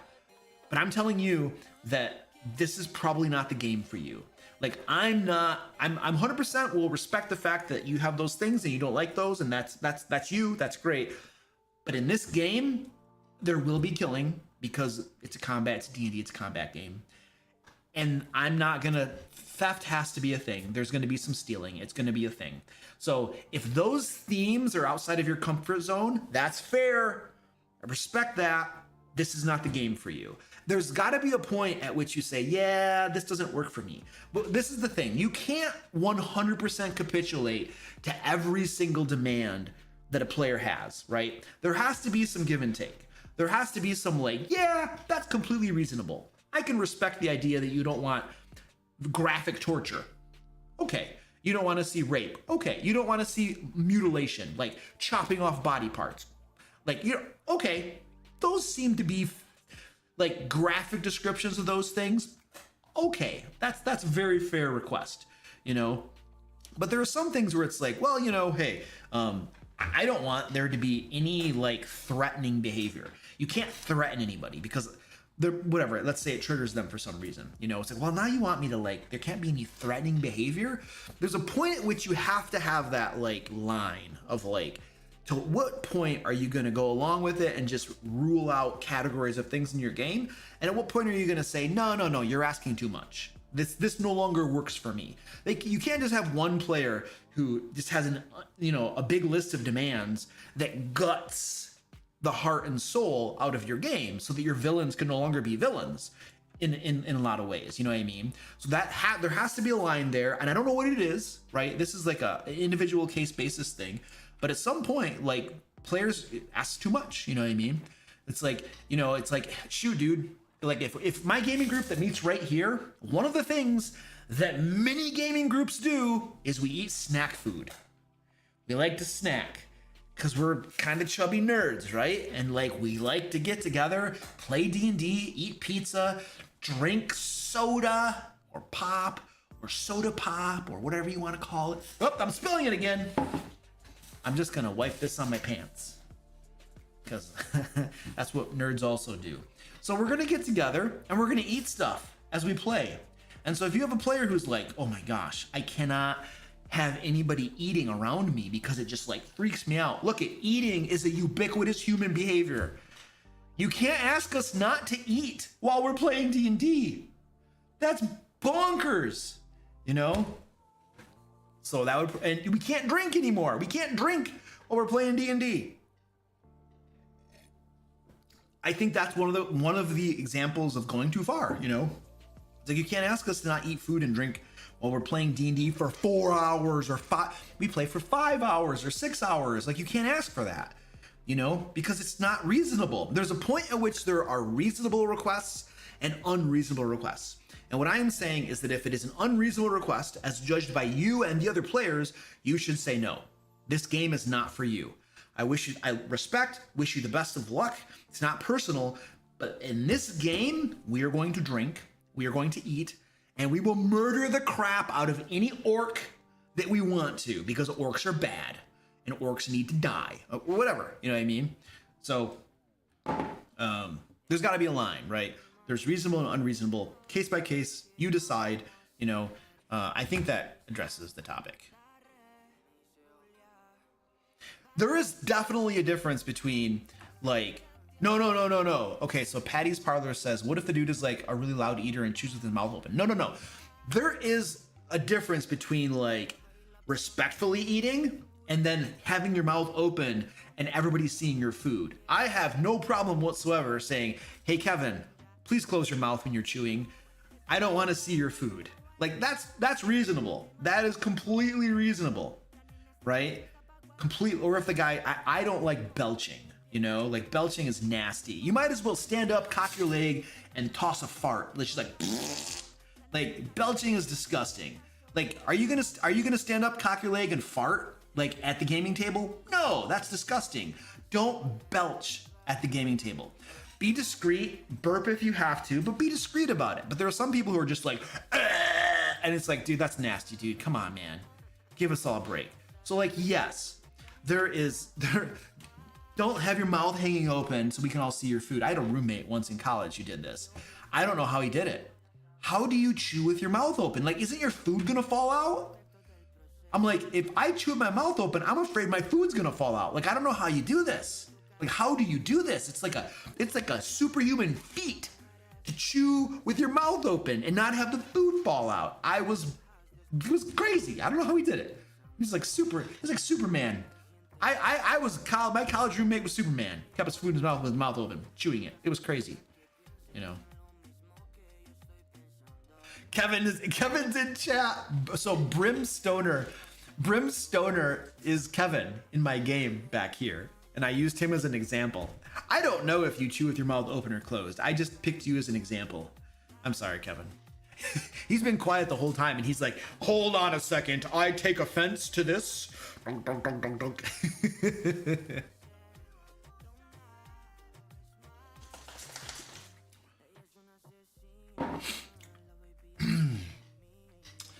right, let's see. Good, we got more questions. If I missed your question, feel free to throw it. I know it was funny. I'll use Alex as an example from going forward. We'll use Alex. Hey, where are you going? Hey, Stinky, come here. Come here. Where are you going? Come here. Guess what this dog did? Guess what my doggy did yesterday? Yes. She ate a big old piece of cat poop. A big old piece of cat poop. It's like a delicacy or something. And of course it was covered with cat litter. So she ate it, and then guess what happened to her? She was sick for the rest of the day yesterday. She was sick to the stomach and didn't want to eat or drink almost anything. And why? Why were you sick to the stomach? Huh? Because you ate cat poop. Yeah, you ate cat poop. Yes, you did. He's a stinky dog. This is why you do not let dogs lick you in the face, because they eat cat poop. It's disgusting, I know. But here's the other thing. My wife and I have a new name for her. We call her El Caquero. So like, if you speak Spanish, El Taquero is like the person who makes tacos, you know, El Taquero. Or like, yeah, I think it was the person who makes tacos, right? So she's El Caquero. El Caquero. It's cool. You like it. If you speak Spanish, you'll think it's funny. I think it's funny. We speak Spanish. We think it's funny. All right. El Caquero se va. Woo.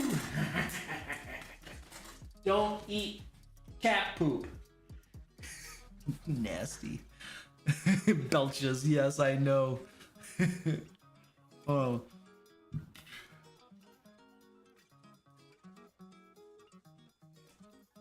Matthew Chamberlain, what's up, dude? How you doing, buddy? How did I learn Spanish? I learned Spanish in college, and then I lived in Central America for 4 years. And my wife is from there, and so she and I speak Spanish all the time. Actually, most of the time, my wife and I are together, I'm speaking English, and she's speaking Spanish. Occasionally, I'll speak Spanish to her, too. Am I gonna stream our Shadow Dark sessions? No, that is a private game. I'm not streaming those. I'm not recording those nor streaming them. It's just a private game.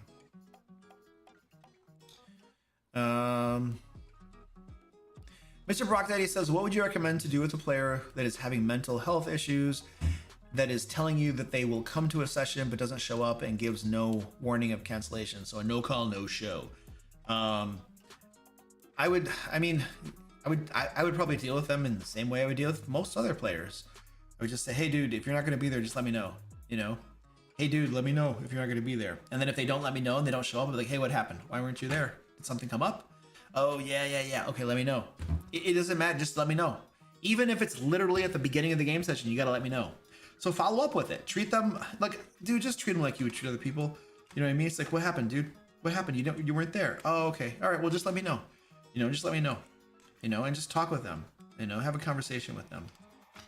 So, but yeah, if somebody's not going to be there, they should let you know. I once had a player who was doing the same thing. He would say he was going to be there and then he didn't come.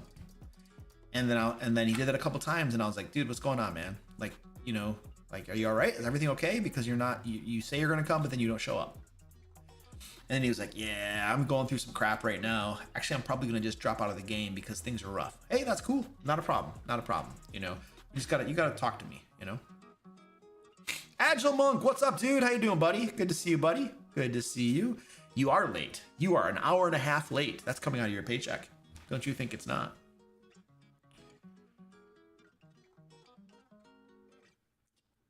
We tried putting socks on our dog. We tried putting, the shoes. I wanted to take her I was doing walks out in the winter in the snow and I wanted to take her with me, but her feet would get too cold. So we tried to get her those little booties, the little boots for dogs. It was hilarious. She's like walking, trying to get them off, like just it was really hard to get them on in the first place. And then she's like walking all crazy and then she's kicking them off. So those didn't work. Those didn't work at all. Not at all. The paycheck is getting mighty thin. Well, I mean, if you don't show up for work, you're not going to get paid. That's kind of the way it works, usually.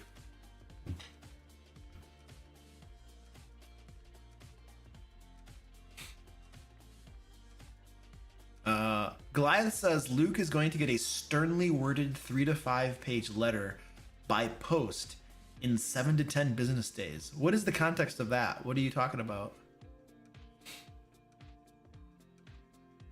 What do you recommend for creating a homebrew class? Oh gosh, don't ask me that.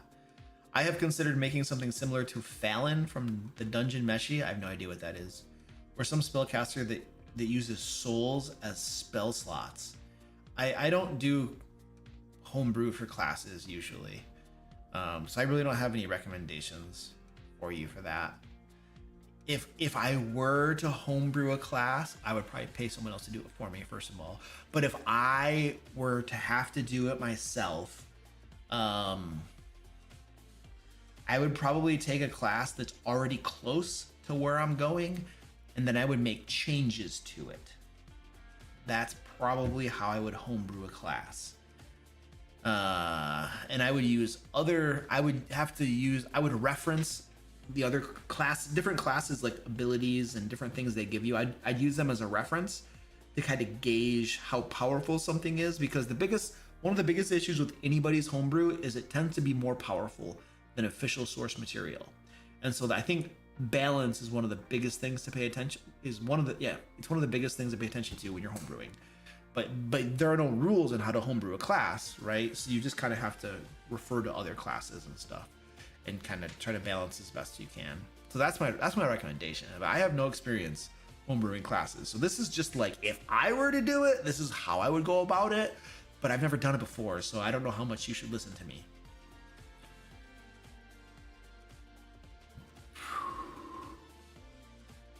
Oh, when I realized Kevin was in the chat. Oh, okay, I got you. Yeah.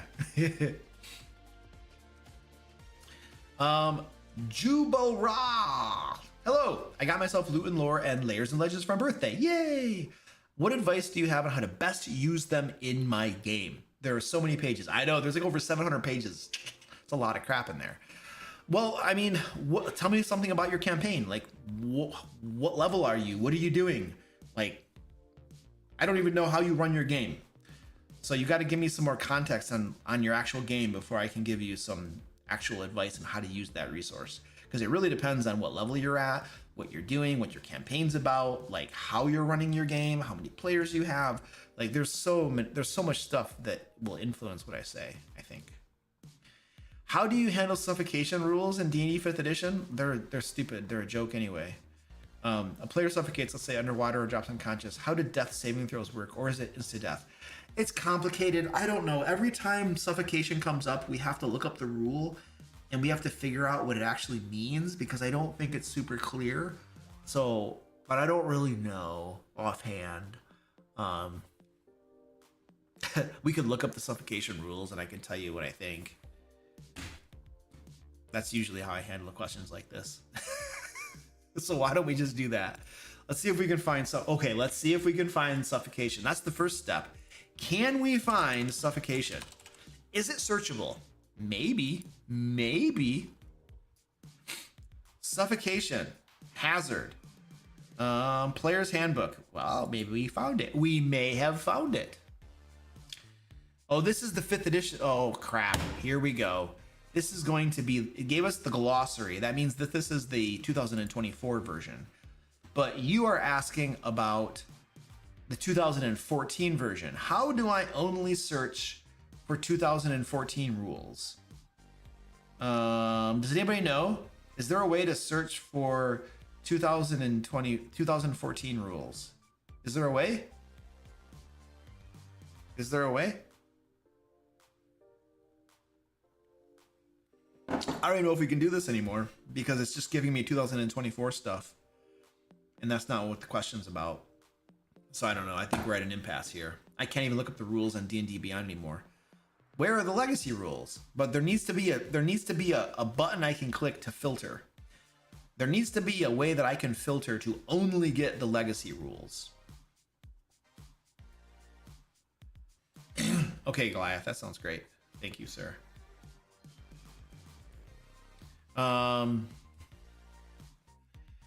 That's correct. If Luke were to homebrew a class, he would ask me, Goliath says he would ask me to commission it from someone. Yes, that's exactly what I would do. I would tell Goliath, I need to homebrew a class.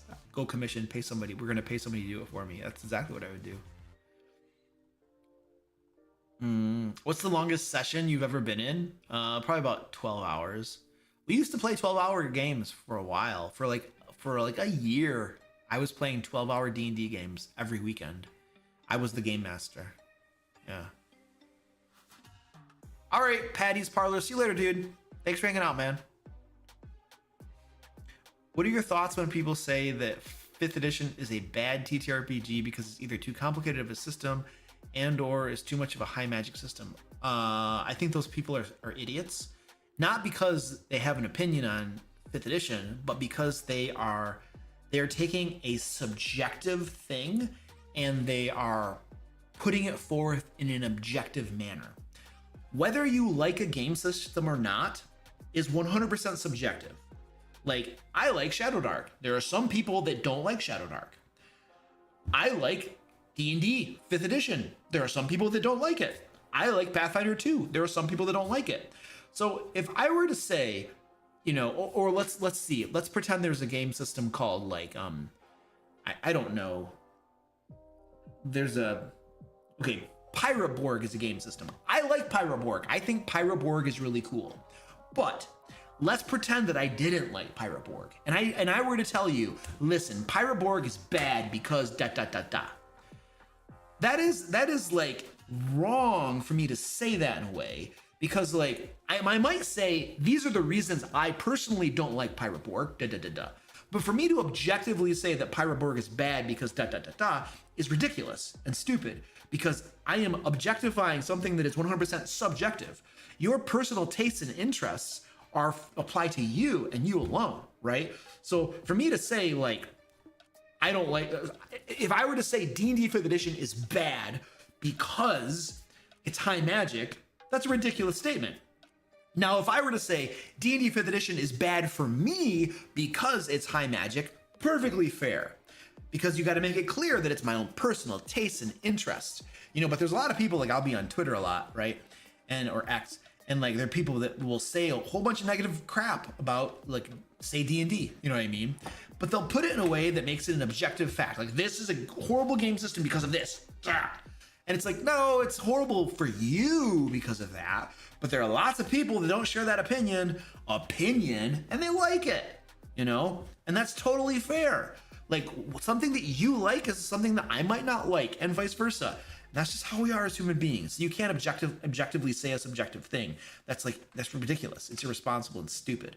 So like, I don't know. Like, if somebody were to say something like that, how would I deal with it? I'd say you're being stupid right now, and I'd give them the talk I just gave you or something. I don't know.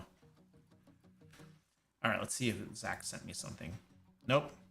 Zach can't find it either. The suffocation rules. He can't. We can't find it anymore. They're like, we're not taking the 2014 rules off D&D Beyond. They're gonna stay there. But we didn't say you'd be able to find them.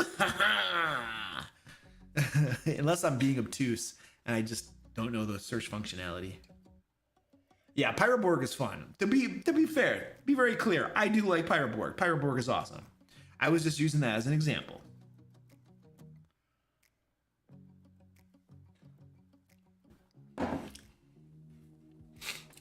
Oh, I would use Google. Yeah. Neil Henderson says, hey Luke, great channel. Keen to hear your thoughts about Shadowdark. It's taking off in London at the moment. Getting converts. Oh, cool. That's awesome. Shadowdark's fun. I love Shadowdark. Lots of fun. It's rules light. It's very easy to start playing for players and game master. Its combat is very fast. You know, it's deadly. You can actually die. I like that a lot. It makes things so much more interesting. Character creation is super fast and simple. It's a lot of fun. It's just a lot of fun. Shadowdark is a lot of fun. You gotta play it. You just gotta play it. Once you play it, you're gonna find out. You're gonna find it. It's really cool. I think. I probably will. You probably will. But just remember. I do always want to say this. Please. This is super, super important. Sometimes you're going to be in a game where the game system might be really good, but you have a horrible game master. There's the game system, like it's kind of like, so you know, there's this saying that exercise cannot overcome a bad diet. Well, an outstanding game system cannot overcome a bad game master. So it's very possible that you might play D&D for the first time and have a horrible game master and hate the game. But did you hate the game because of D&D, or did you hate the game because of the game master, right? And then Shadowdark. Maybe you play Shadowdark for the first time and you're like, this is not the game system for me. I didn't like that game. But did you not like the game because of the game system or the game master? and you don't know, it's hard to say, right? So you probably got to play it a few times with different game masters, maybe. Which, I mean, at a convention, it's really easy to do that. But I have a really horrible record at convention games. Many of the convention games I play in are not that good. So maybe that's not going to help you. I don't have an answer for you. I just simply know that you can have a good game system run by a bad game master, and it feels horrible, but it's the game master's fault, not the game system's fault. And you, conversely, you could have a horrible game system that sucks, and a good game master is running it, and it might be an amazing game because the game master can overcome all the problems of the game system just by the fact that they're a good game master, you know? So I think the quality of your game master influences a lot, right? And it's hard to isolate that variable to know which is happening, you know? Where do I get my shirts? Usually off Amazon. Almost every shirt you see me wearing came from Amazon. Not all of them, but a lot of them.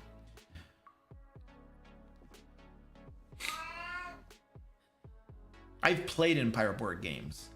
I've never run a pirate board game.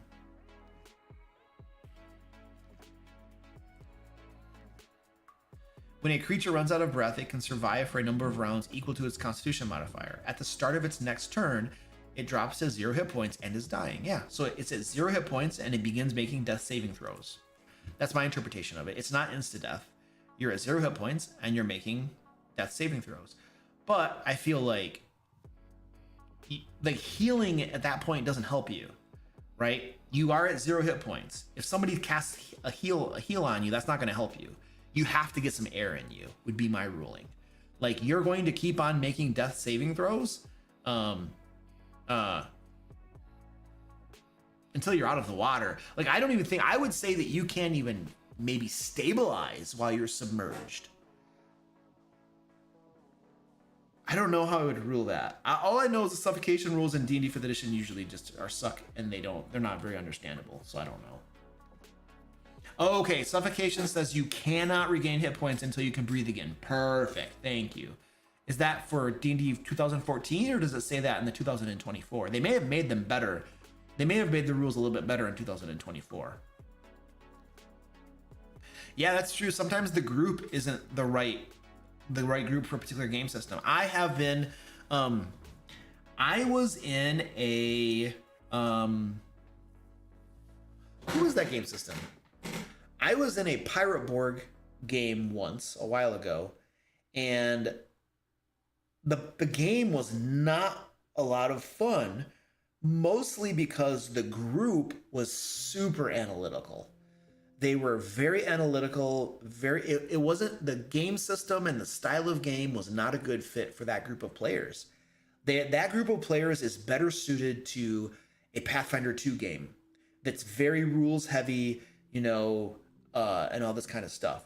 So like, it was a bad fit. The players were a really bad fit for that game, you know? And then I've been in other Pathfinder or other Pirate Board games where the players were the perfect fit for that sort of game. And you had the best game, one of the best games you've ever been in, because the players were like, that's their jam, you know? So I think the players, that's a really good point.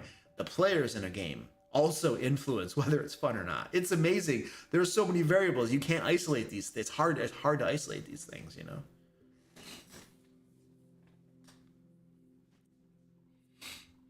All right. What are we doing? Okay, don't forget to join the giveaway. We're gonna join the winner. We're gonna draw the winner to the giveaway in just a little bit here. So join the giveaway. I'm like glitching out, like the glitch. Ask your questions if I missed them. Throw them in chat. I'll try to hit them. What kind of things should a player note take or track to help the game master and party? Are there any cool things people miss? The names of stuff, very important. Keep track of names. Keep track of like what you're supposed to be doing, what your mission is. I keep track of what the reward is. And then once you have a mission, something that you're doing, any type of clues or information that helps you, I would write that down. You know, anything that seems important, I would write it down and keep some notes on it. You know, names are almost always important. Anything related to your mission, take some notes, you know. You know, just little bullet points, just little tiny bullet points of things that seem important, I think are useful. Yeah, you can't go wrong with that at least. And then you're just gonna have to use your judgment at some point too. Whether like you're like Luke says write it down if you think it's important.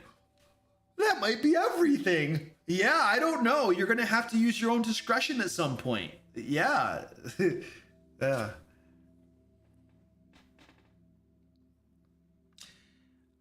Divine Beast says, do you have any simple tips for designing tier 4 scenarios in combat? He says, quick question. That's not a quick question.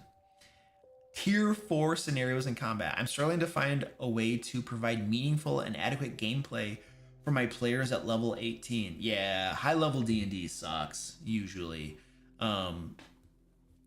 It's really hard. There's a reason that most published modules don't go to level 20. Because the game doesn't work very well above level 12. Certainly by level 15 or so, the game doesn't work very well. So there's a reason they don't publish those modules. I think you have to start at the higher levels. You have to start customizing your adventures based upon your characters. You have to. If you have a paladin, for instance, who has that aura that increases saving throws by their charisma, if they have like a 30-foot aura that increases everybody's saving throw by a +5, you have to literally have to start customizing monsters so that their DCs are higher. The spellcasters have to have higher spellcasting DCs. You have to. If you don't, nothing lands. And you'll be like, well, Luke, isn't that nerfing the paladin's ability? Yeah, it is. It is. But like, if you don't do that, spellcasting no longer works. It's useless. The DCs for different saving throws and stuff are useless. Everybody's going to make their DC. So this whole segment of gameplay, because of this one character ability, this whole segment of gameplay is now nullified completely, almost completely. You can always roll really badly, but it's nullified to a great degree. So it's like, well, okay, then you have to customize, right? And if you don't, you have to just accept that spells are no longer a thing. Just forget about casting spells, you know, because everybody's saving throws are 5 higher. And in a bounded accuracy system like D&D 5th edition, that's a big deal. That's a big deal. Or if they have advantage on saving throws. I think there are some abilities that give you advantage on saving throws. That's really powerful too. So like, you have to really, at higher levels, you got to get into customization more. You got to think about, oh, you have a cleric in your party? You have a level 18 cleric? Welcome to a pool of healing that knows no bounds, right?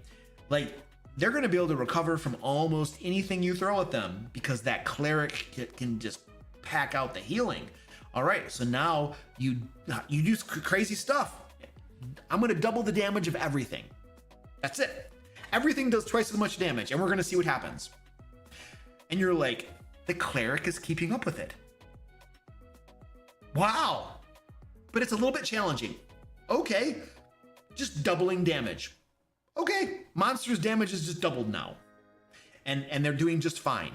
It's a little challenging, but it feels pretty good now. Okay, so you got to do stuff like that. You just like, well, these are the characters I have, and then you're gonna run some adventures, and you're gonna notice things that happen. Like, wow, nothing is challenging anymore because like they have so many hit points, and the cleric is doing so much healing. I have to change something. What do I change?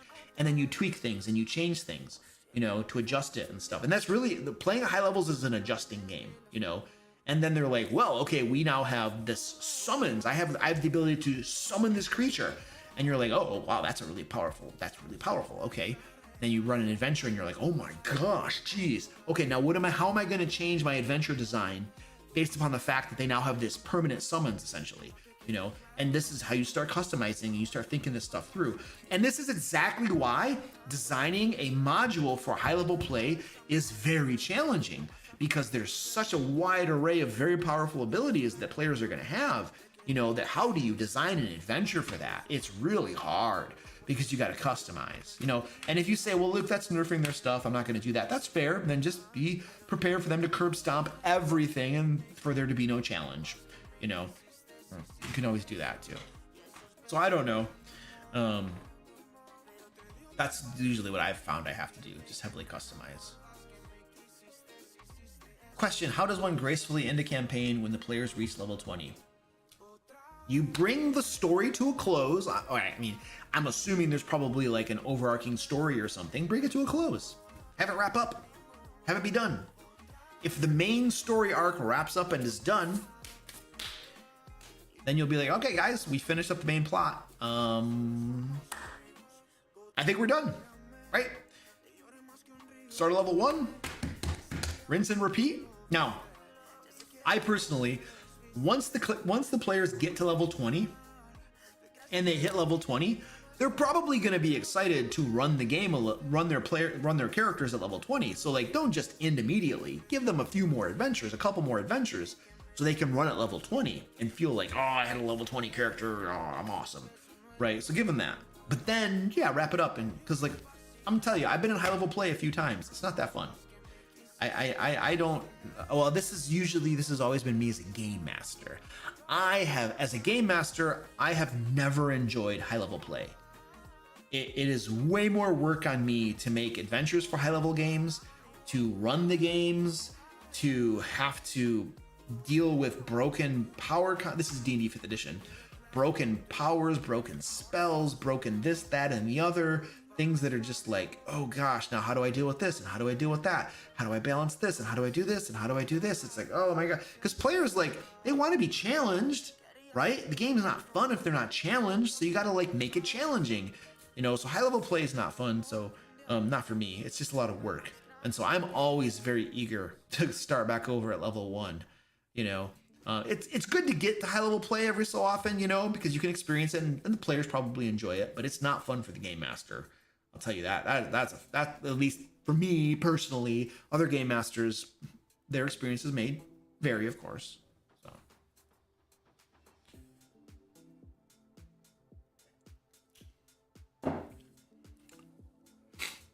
Cobalt Bard says, in my opinion, high-level D&D gets very boring for the players and frustrating for the dungeon master. It depends, right? Because the players might be bored if the cleric is like using forbiddance, I believe.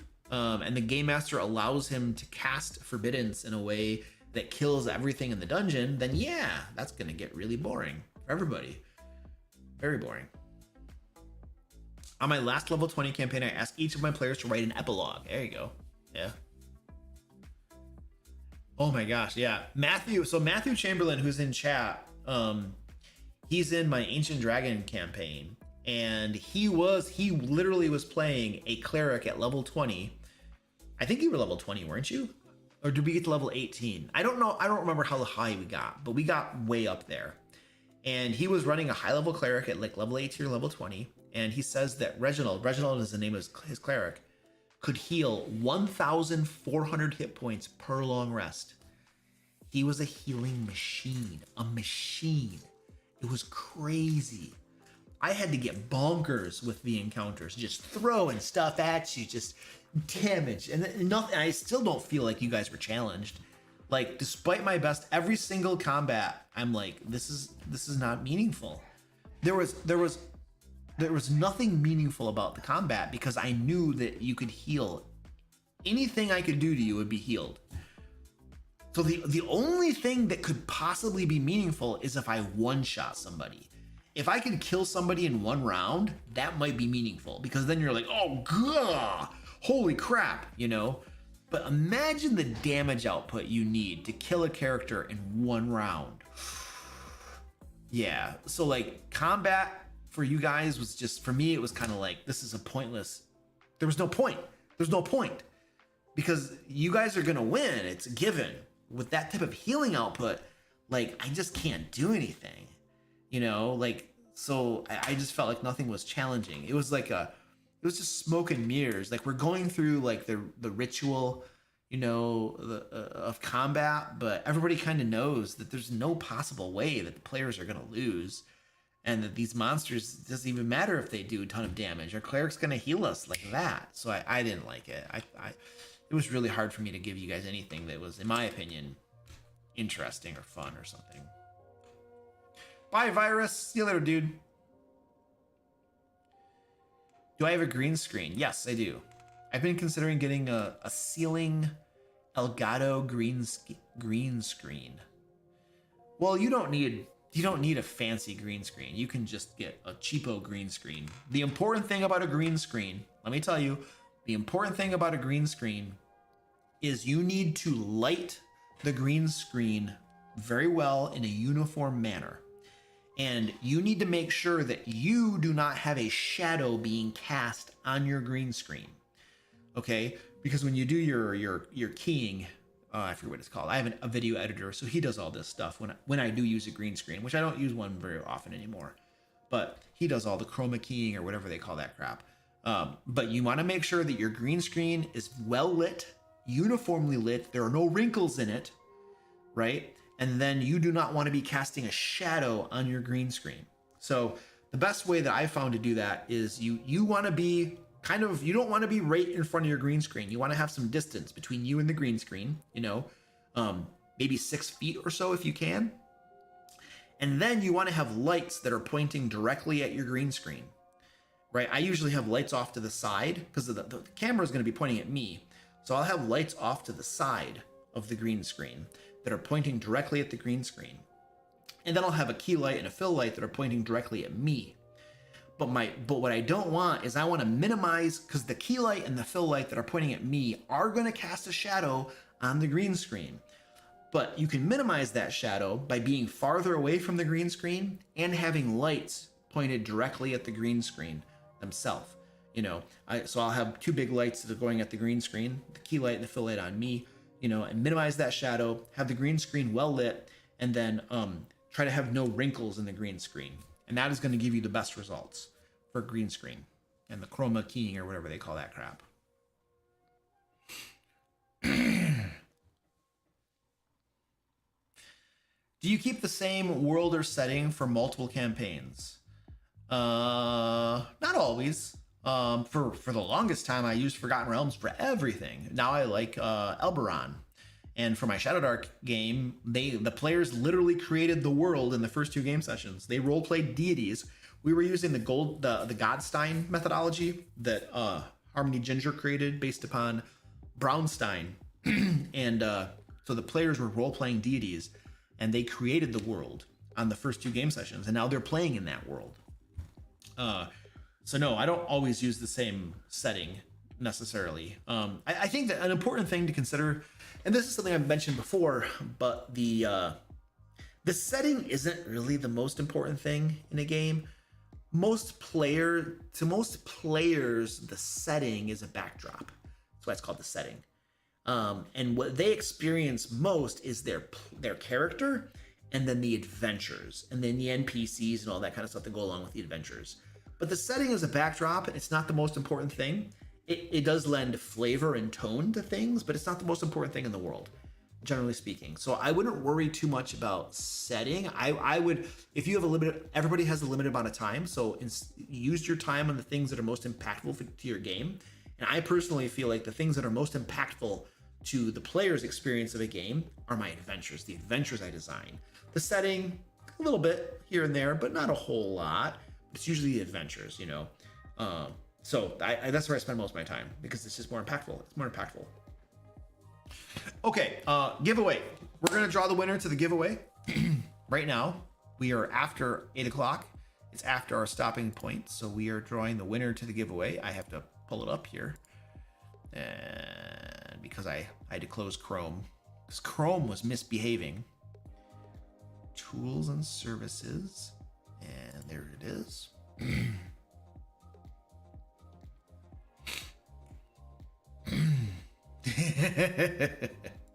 Yeah, or 5 seconds.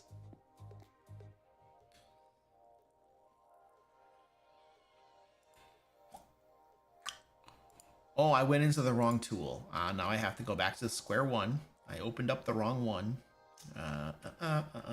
Here's the right one. I know, Chrome. I have a lot of RAM. I think I have 128 gigabytes of RAM, and Chrome manages to lag. Well, it uses a lot of my CPU and memory up, even with as much as I have. Which seems really silly. What is Chrome doing, really? Tracking all of your personal information, Luke. Yeah, I know. Tell me about it. All right, giveaway. All right, here we go. Drawing the winner of the giveaway. Drawing the winner of the giveaway. Whee! All right, here we go. I don't know how to pronounce your name exactly because you're from the Netherlands, but it's something like Martin. It looks like Martin, only there's a J before the N, and that probably gets pronounced a specific way that I'm not capable of doing, and I apologize for that. But Martin from the Netherlands, you have won, good sir. I will be sending you an email, and we'll get you hooked up with $50 DM Lair store credit. Yay. All right, cool. All right, ladies and gentlemen, I'm done. I will see you next week, same time, same place. If you asked a question and I did not get to it, I'm really sorry. You can blame me and just say that I suck, and you will not be wrong, I suppose. I'll go cry in a corner now. All right, thank you, ladies and gentlemen. I gotta find the buttons, and then I'm leaving. The buttons, and I leave.